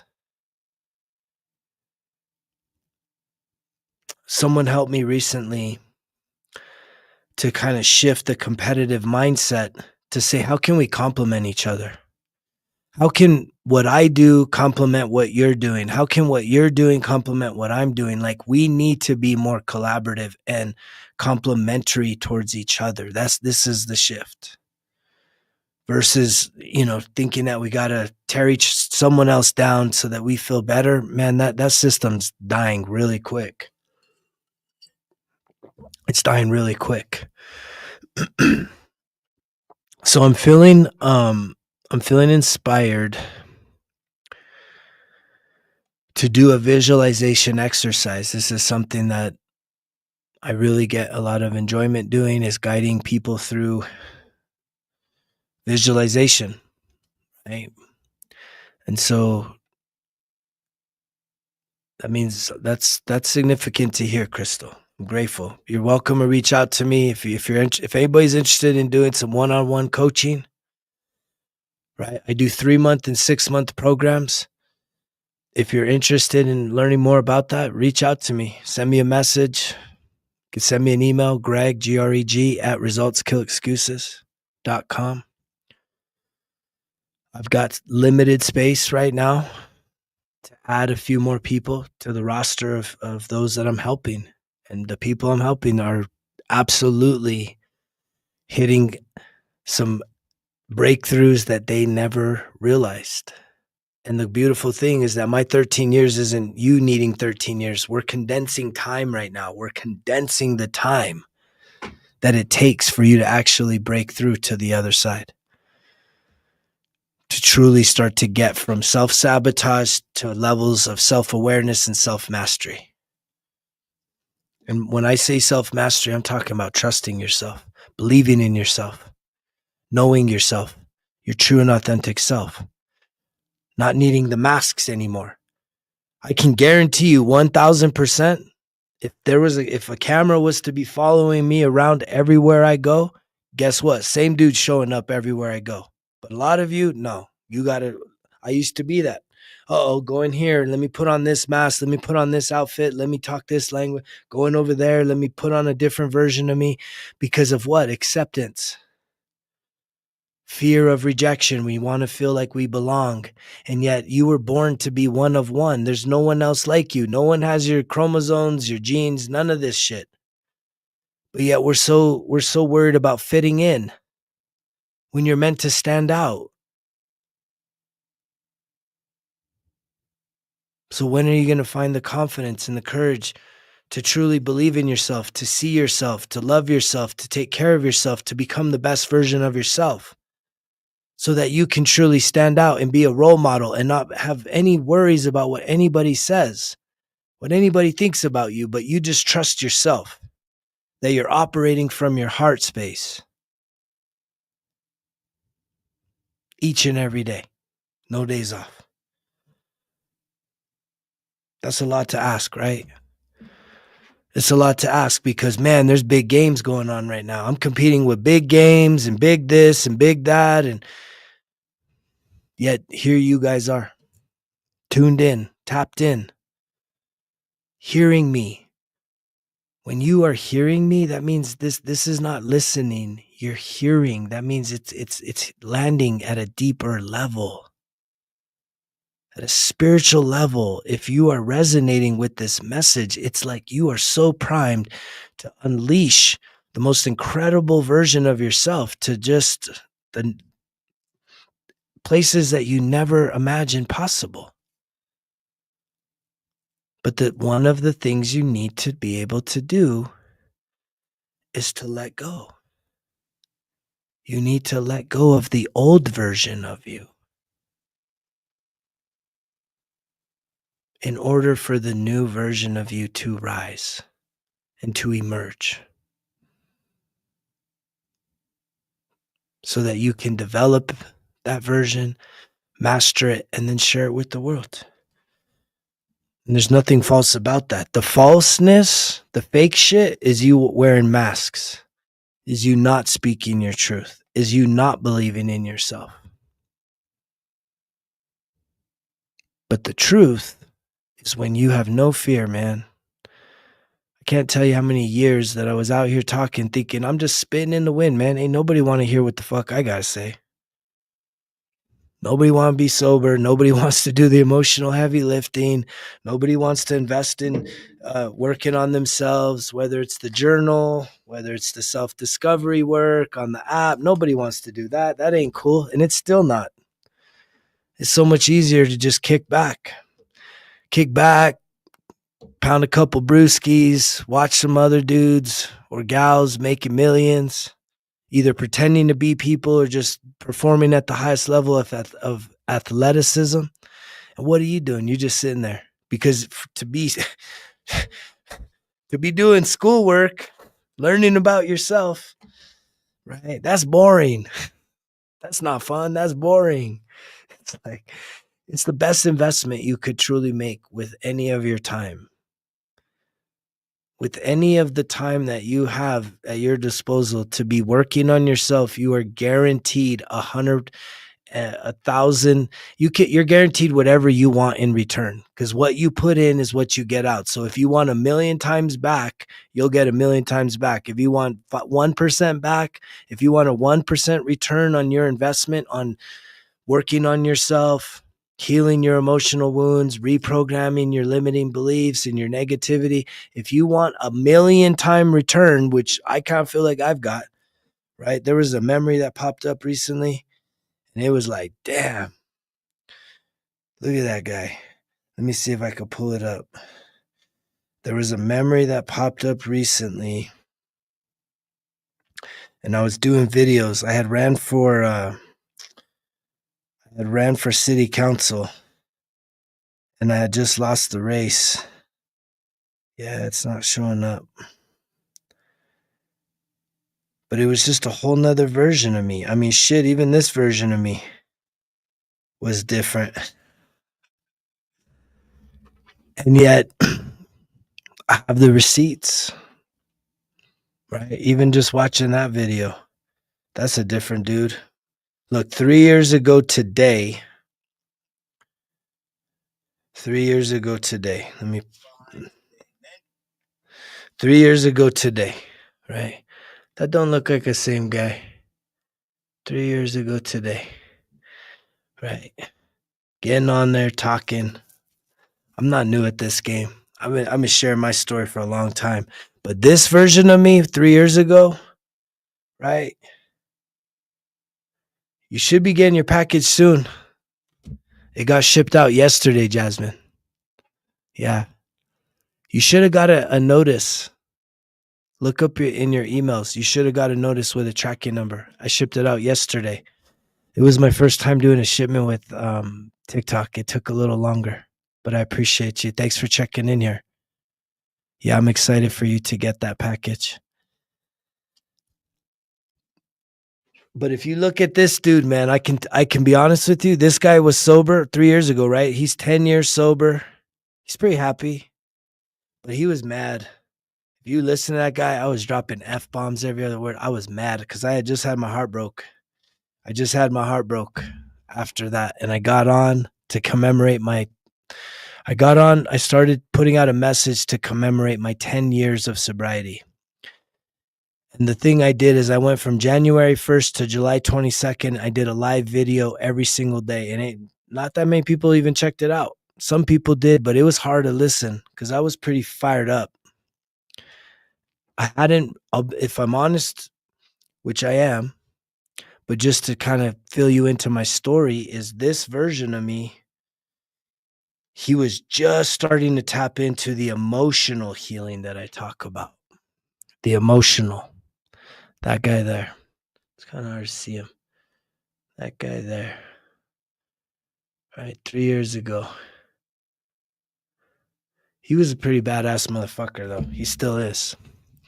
Just the hair grew out. And I've healed the emotions. The greatest gift I gave myself was to heal my emotional state of being. I was sober. My mind was clear. Look, I had the mind. I had the spiritual piece. And I had the physical piece. I was missing the emotion. And that's the thing is there's 4 parts to your healing, you guys. There's 4 parts to your healing. A lot of people just want to heal their bodies. That's only one aspect of healing. You can't do one and expect the total healing. It doesn't work that way. Even I tried the spiritual one. I did the spiritual healings. I've done the baptism. I've been baptized probably 10 times. You know what I mean? I've said all the prayers 1,000 times. And it didn't heal the emotional stuff, you guys. It didn't heal the emotional stuff. And I'm not trying to get into religious conversation here. I'm just telling you that I tried that like full-hearted because I was just on a search to say, man, what is going to give me the feeling that I am completely healed, that I'm set free, that I can trust myself, that I believe in myself, that I'm not a failure. I've made mistakes. Who hasn't? But I can accept that version of me because I've learned from my mistakes. And when you learn from your mistakes, you can turn the page and not just beat yourself up for the rest of your life. And even if other people don't forgive you for the things you've done, that's okay. Forgive them, forgive yourself, and you're free. If you ever were to go to somebody, and I've had to do this, I've had to go to people and say, hey, I'm sorry for doing X, Y, Z. And I've had people that said, oh, they were so relieved. Oh, thank you so much. Thank you so much. And they came and gave me the biggest hug. Right. And I've had other people that say, fuck you, man. Get the fuck away from me. I don't ever want to talk to you. Get the fuck out of my life. And guess what? That's okay too. You're free by just initiating like a forgiveness. And I'm in no way, shape telling you to go track people down that have hurt you or that you've hurt. I could almost tell you that if you turn to God and really become spiritual in a spirit of forgiveness, and I've been really talking about that right now in this month of March, be in a spirit of forgiveness. Write down this list. Write down a list. right? Assignment number 2, write down a list of everyone that's ever hurt you. And also write down a list of everyone that you've ever hurt. Can you do that? Can you actually be honest with yourself?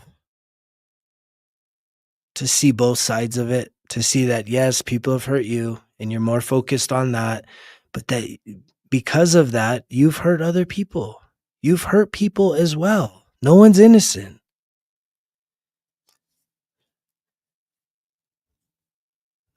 And the forgiveness ritual that I coach people through is saying, look, forgive the people that have hurt you, set them free, send them love, send them joy, send them peace, let them go energetically. And then when you have a list of all the people that you've hurt, guess what? You need to forgive yourself. You need to seek their forgiveness. Please forgive me. I'm sorry. Please forgive me. Thank you. I love you.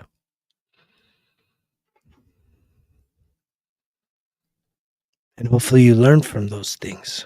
But ultimately, what you do is you clear blockages, energetic blockages. Most of us don't realize how energetic we are.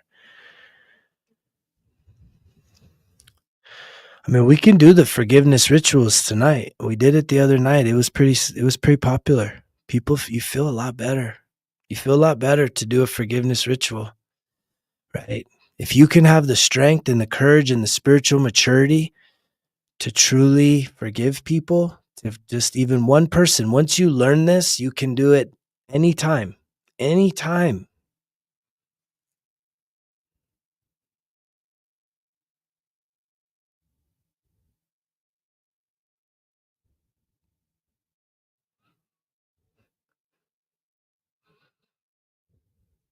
Yeah.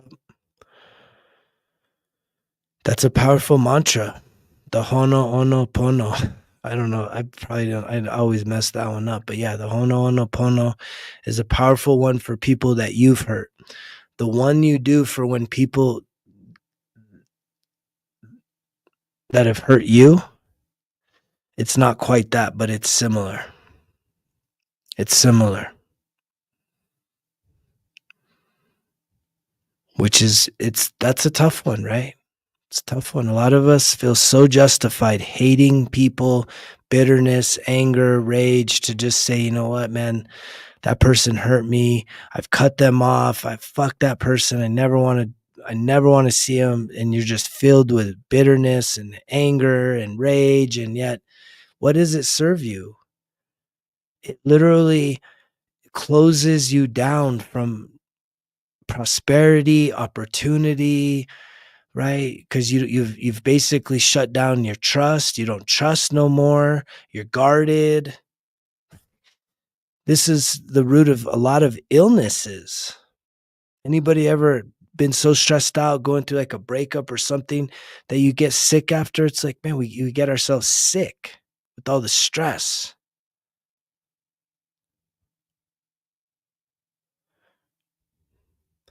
That's not uncommon. It's either one, SD. Yeah, it's either one. You know, I'm with you, right? I carry around, I carried, I'm going to say past tense. I used to carry around a lot of guilt and a lot of shame because I hurt people that I loved. Primarily people I loved a lot, man. I did a lot of self-sabotaging things that caused other people I loved harm. And there's guilt and regret in that, man. However, if you can learn from it, and even if they don't ever want you back, that's okay. It's okay. You have to go spiritual with this. You have to be soul level that they agreed for you to do this. And if you can learn that lesson, right? Because you're either someone that you're the perpetrator, you're carrying around all this guilt. A lot of people that feel like, well, this person hurt me, that somehow the person doing the harm doesn't care. It's like, man, I've hurt people. And I know that I've hurt people I've loved. And I fucking care a lot about that. None of that ever feels good. And I wish I could change so many things. But what I can do is I can own it, and I can truly start to forgive myself, heal myself, and really get to the root of why did I do what I did? What was the root of it? Was it just because I'm angry, or was it because I was scared? There's always emotional issues attached to what we do. And those things are rooted in between 0 and 10 years old. Things that happen there. The process that I help people with is going in that time machine back to our childhood and figuring out all the bad things that happened to us.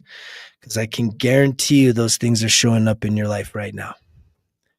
They've shape shifted, right? They're not showing up exactly.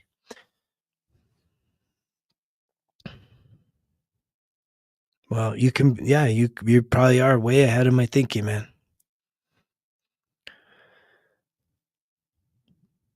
The bottom line is that you need to be able to forgive yourself if you've hurt others. And you have to learn from those mistakes so that you don't repeat them. That's why I needed to trust myself above anything else. Because if I'm in a situation, right, that's stressful, chaotic, filled with tension and, misunderstandings, I don't lose my shit no more, man. I have words now I can use. I don't need to scream. I don't need to yell. I can just have a conversation and understand that things are, you know, yeah, even if it wasn't intentional. Yeah.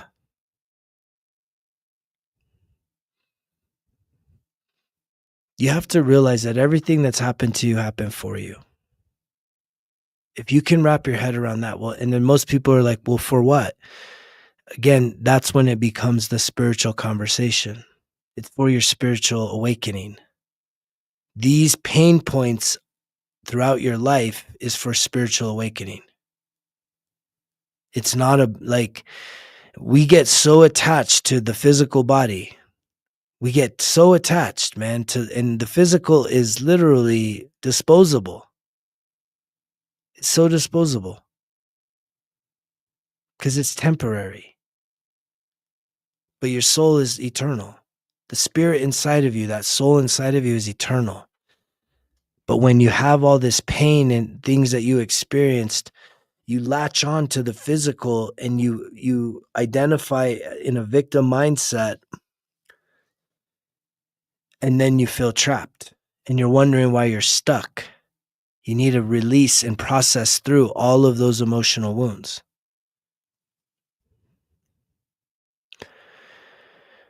Well, you do know who you are, and I could help you to get through that stuff. And maybe we could do it tonight.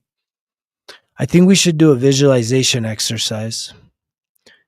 If you would like to join in some visualization, we do a little bit of breath work just to kind of calm our minds, get into our bodies, and then you want to be in a comfortable place. So if you'd like to join, just maybe type a 1 in the comments if you want to join in the breath work with the visualization.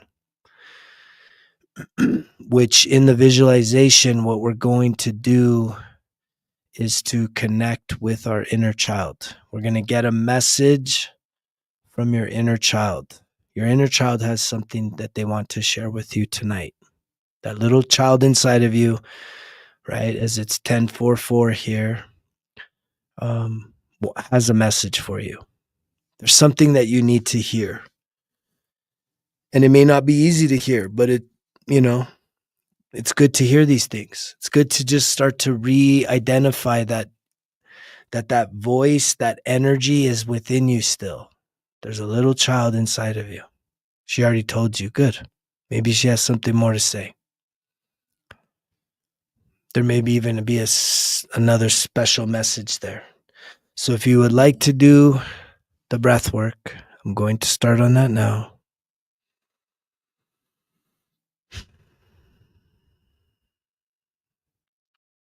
And yeah, so we'll start with some breath work. I'm going to turn down. Let me see. I'm just going to turn down my light just a little bit just to get a little more relaxed. Like I said, get relaxed. If you're joining in now and you like to do some breath work and a visualization to connect with our inner child, you're welcome to join. I'm going to go in and clear the air, the energy right now.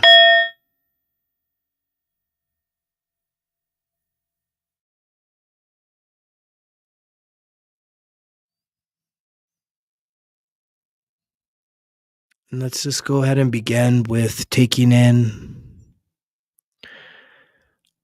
a slow, deep breath in through our nose.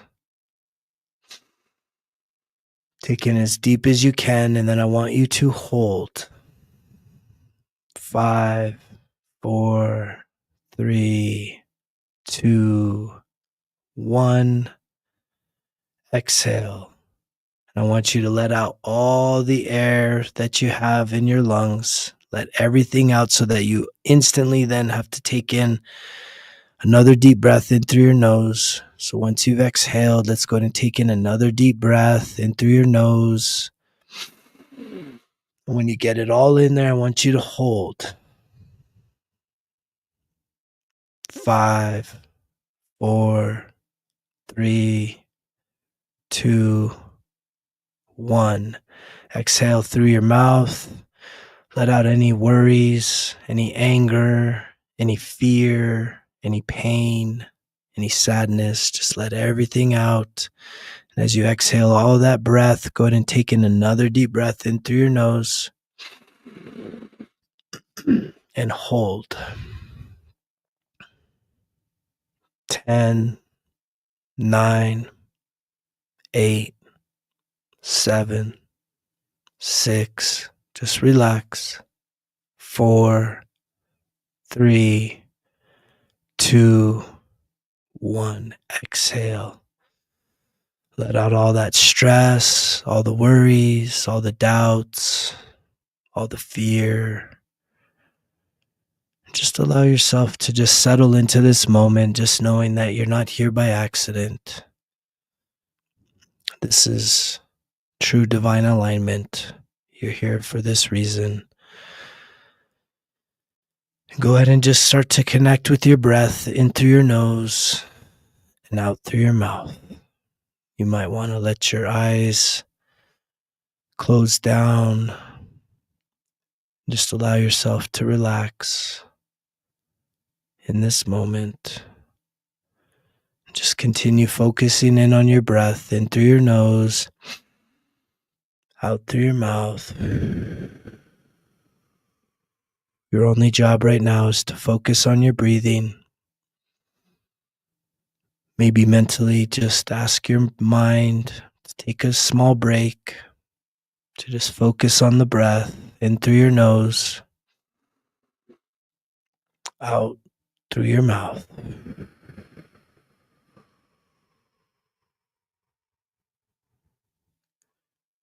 Just keep breathing in through your nose, out through your mouth.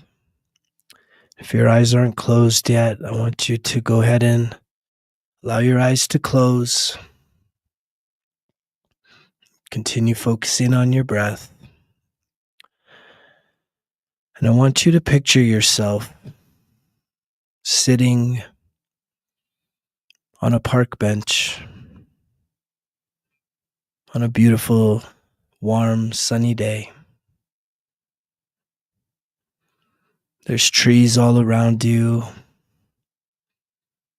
You can hear and feel a gentle breeze in the air. The leaves of the trees are glistening. You can hear the sounds of birds singing. And off in the distance, you can hear children playing on a playground, laughing, making all kinds of noises, having fun.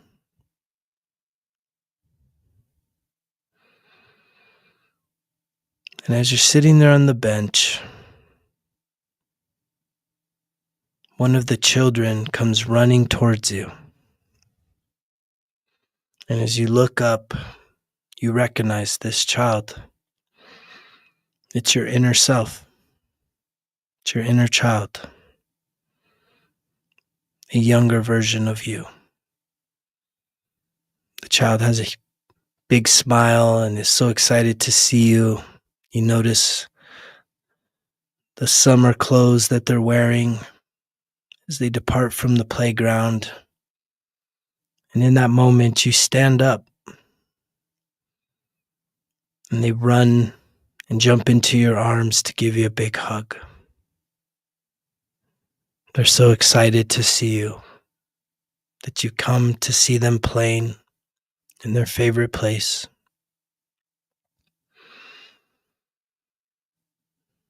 And as you hug, they look to you and tell you that they have a message that they want to share with you.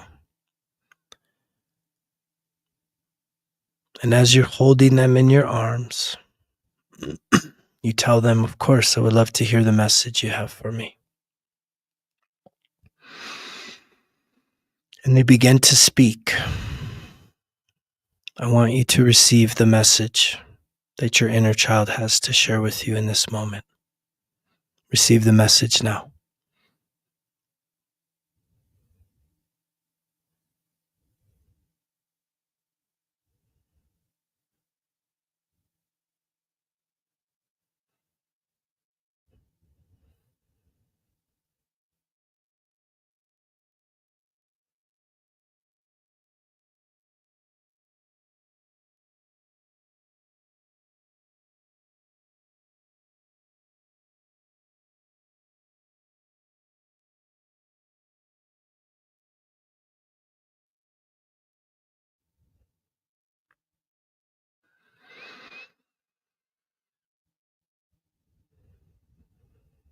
And as they finish sharing this very important message with you,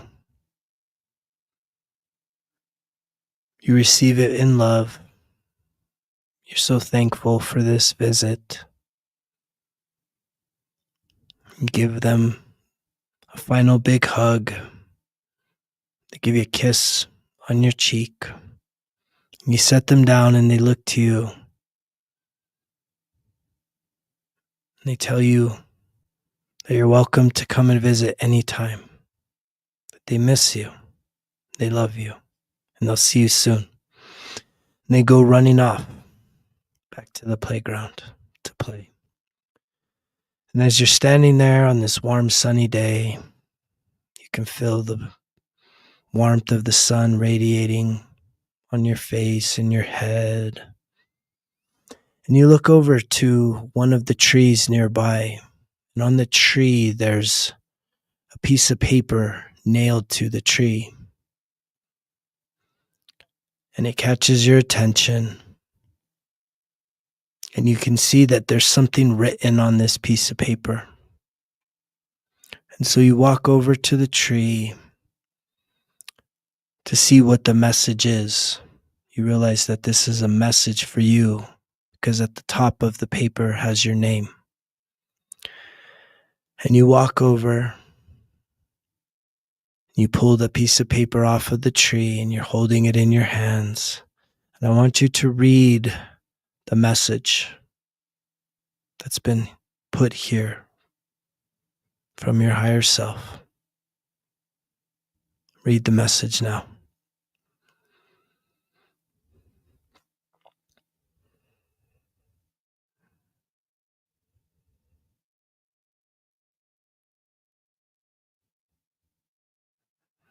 And as you finish reading the message, you fold it up and you put it in your pocket. And you begin to turn around and walk towards the bench. And sitting on the bench is a person. It's someone you recognize. As you get closer and closer to the bench, you realize that this is the higher version of yourself. They greet you with a big smile. You take in this higher version of yourself.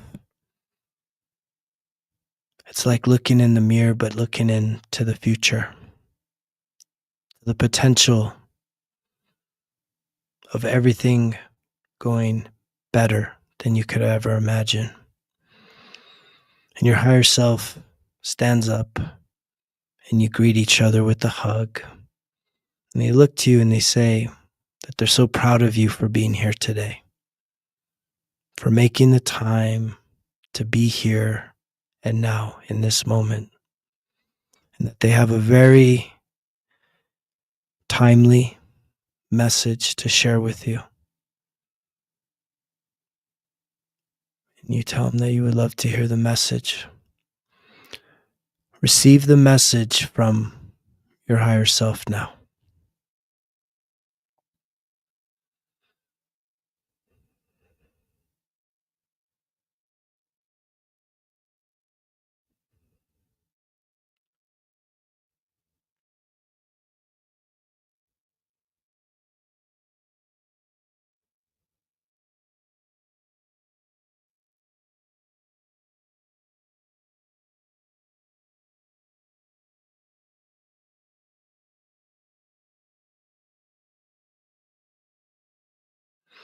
And as they finish sharing this very important message with you, you thank them for showing up for you today. You give them a big hug, and they depart. And you sit back down on that bench, just feeling a great sense of gratitude, feeling some relief, having connected with your inner child, receiving the message on the tree and having that personal message from your higher self. You take in a deep breath in through your nose and out through your mouth, and you start to reconnect with the warmth of the sun, that cool breeze glistening through the trees,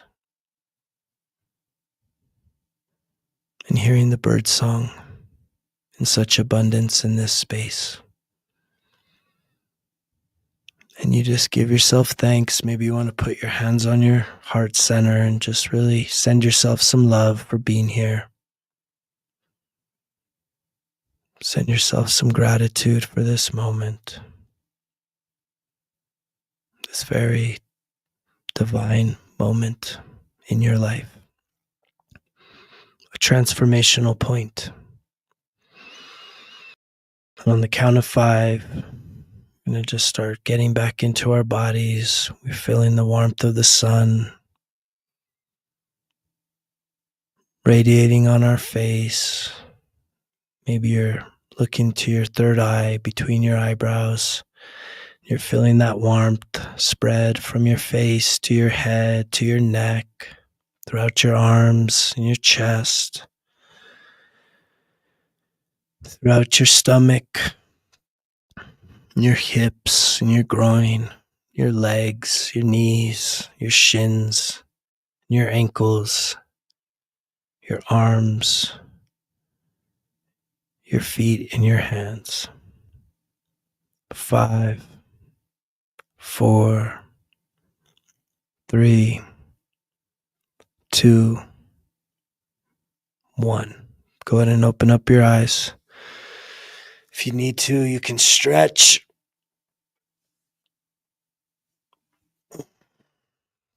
You may want to take a moment to write down any of the messages that came through in that visualization. Thank you so much for participating in that.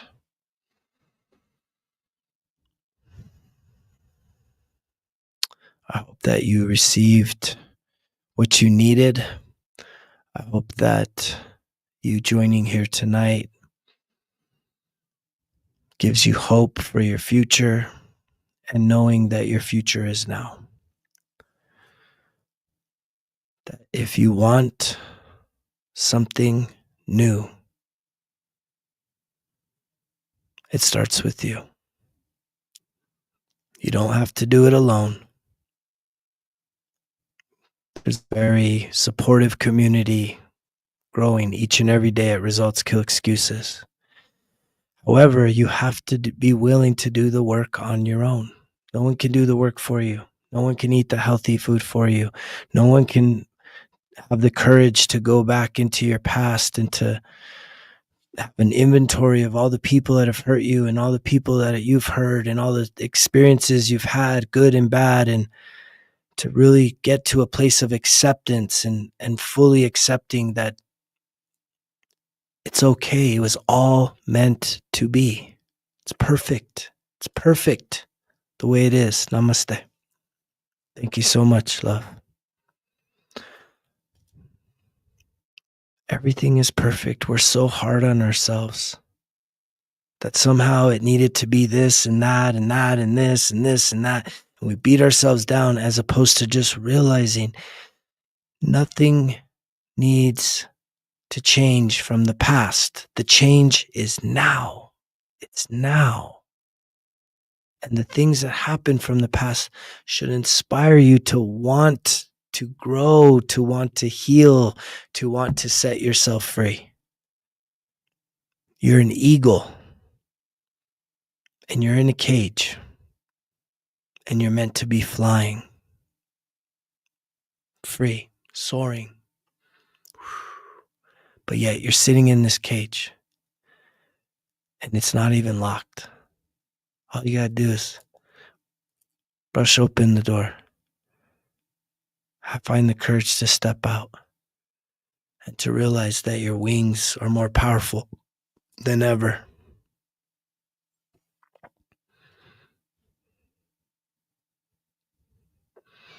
Yeah. So much of what we're carrying on to is a reflection of our past. We carry around so much guilt, so much shame, so much anger, so much sadness, so much grief. And it's time to find the courage to overcome all of it, to let it go. You're not here by accident. On a Friday night, on a full moon, you are not here by accident. There is no accidents to this.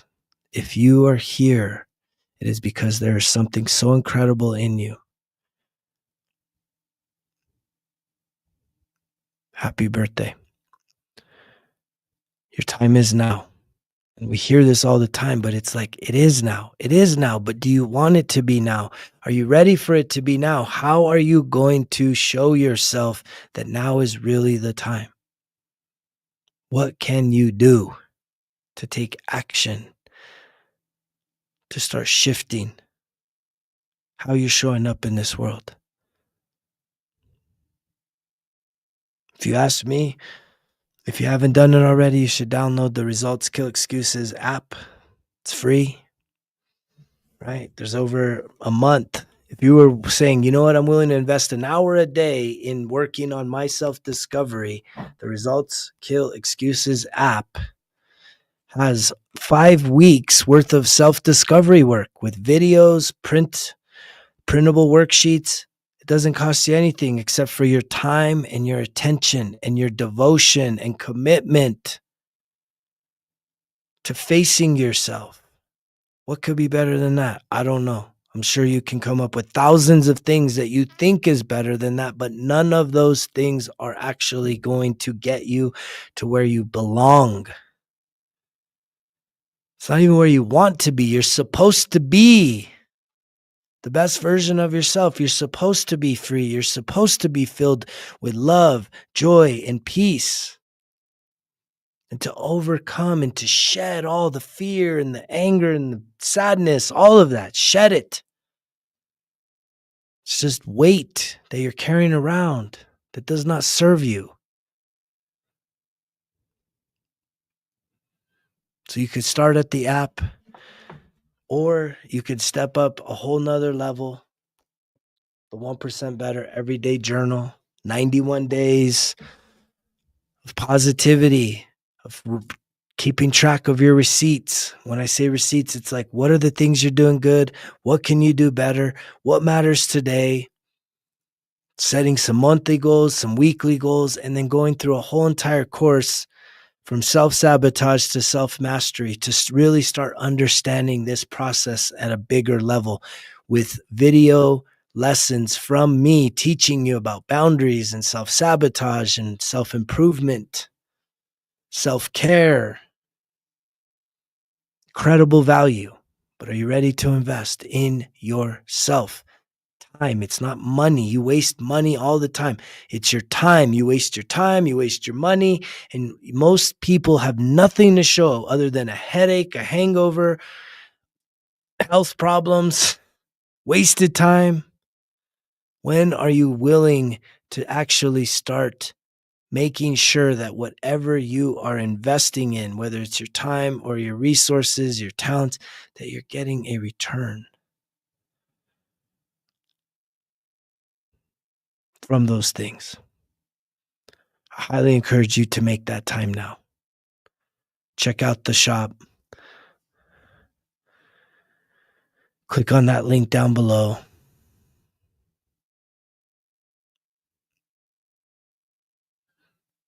"1% Better Everyday Journal."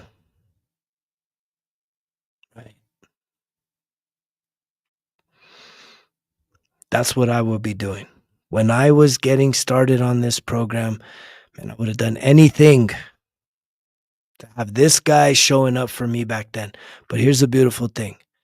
I don't live in the past. I live in the now, and I'm so grateful to serve all of you, to give this greatest version of myself to all of you as an act of devotion. Surrender. I surrender every single day to something far greater than myself.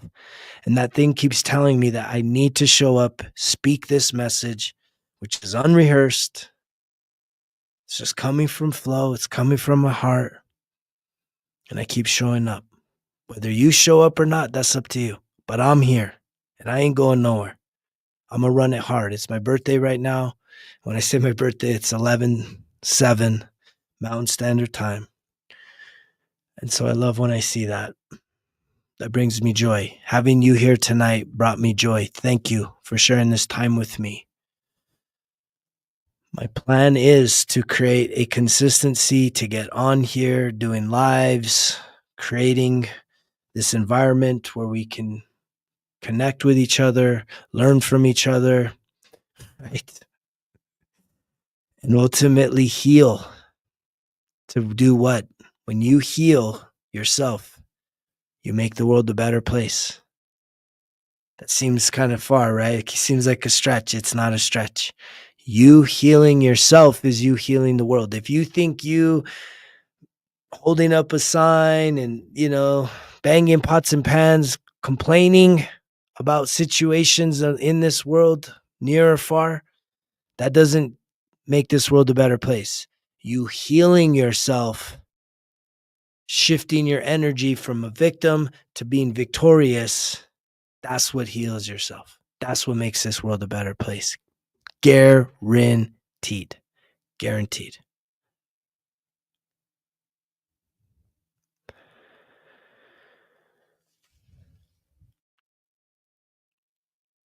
So what do we do next? Right? This becomes a routine, becomes a powerful routine, right? When I get off of here, I'll probably listen to some positive affirmations to sleep to tonight. When I wake up in the morning, just like what the journal talks about, my morning routine every single day, I'm going to start with positive affirmations, breath work, journaling, meditation, some grounding, some sun gazing. It's not my literal birthday. It was just the time, 11/7, right? It's not my literal birthday. Thank you for all the birthday wishes. I just say it's my birthday. Every time I see that 11/7, I'm like, look, it's my birthday. But it is our birthday, right? It's all of our birthdays. I mean, it's the greatest gift, man.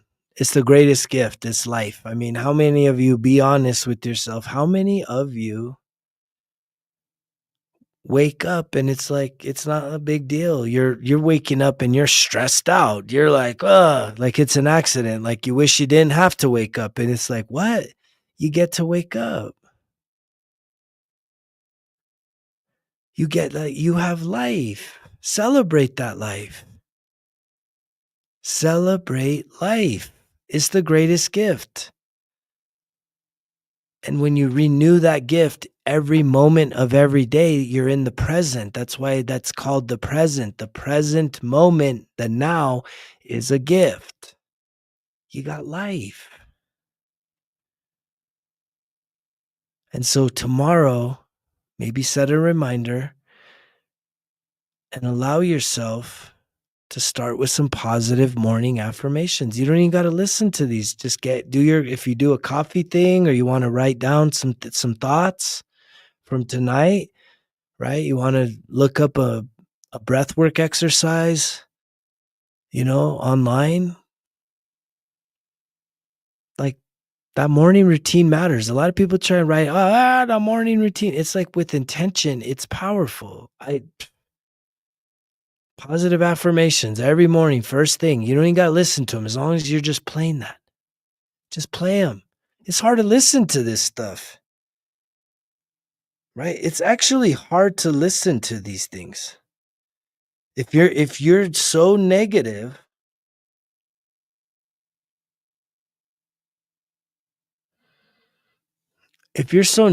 it's hard to listen to this shit. You're like, man, I don't know if I could hear this. This is talking about all kinds of positivity.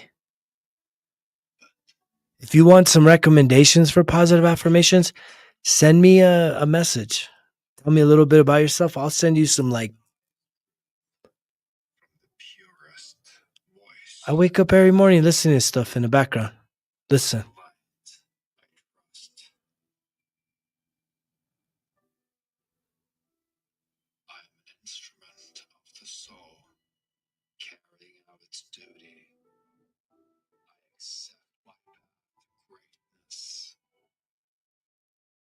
All suffering inflicted by life melts away by the resolute and resonant voice of my soul. I call my spirit now to speak to and through me. All fear is banished and diminished, defeated and destroyed by the light of my soul's presence. This shit's so good. On the good, noble, and the beautiful, I'm stepping in.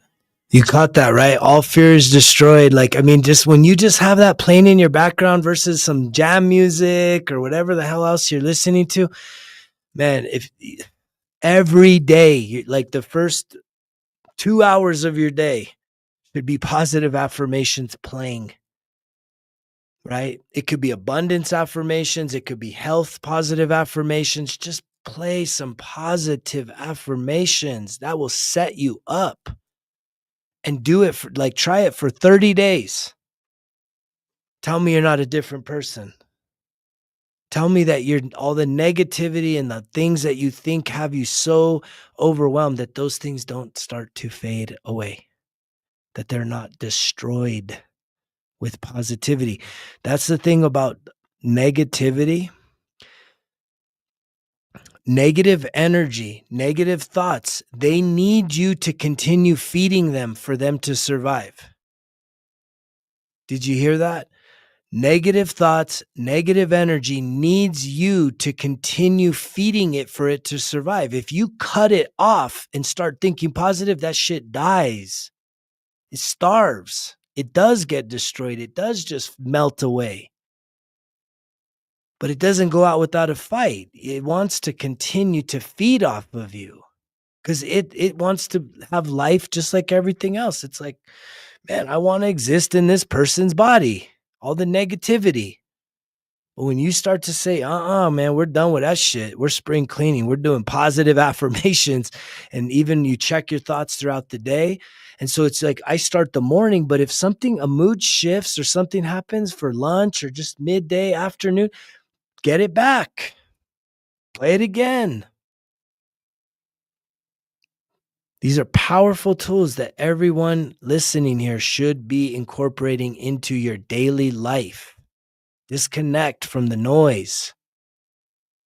Tap into the positive affirmations. If you want like a frequency for healing, 528. Look up 528 frequency. That's hard to listen to. If you're carrying around a lot of emotional pain, it's uncomfortable to listen. Well, that's how you know that it's doing the work. It's healing you.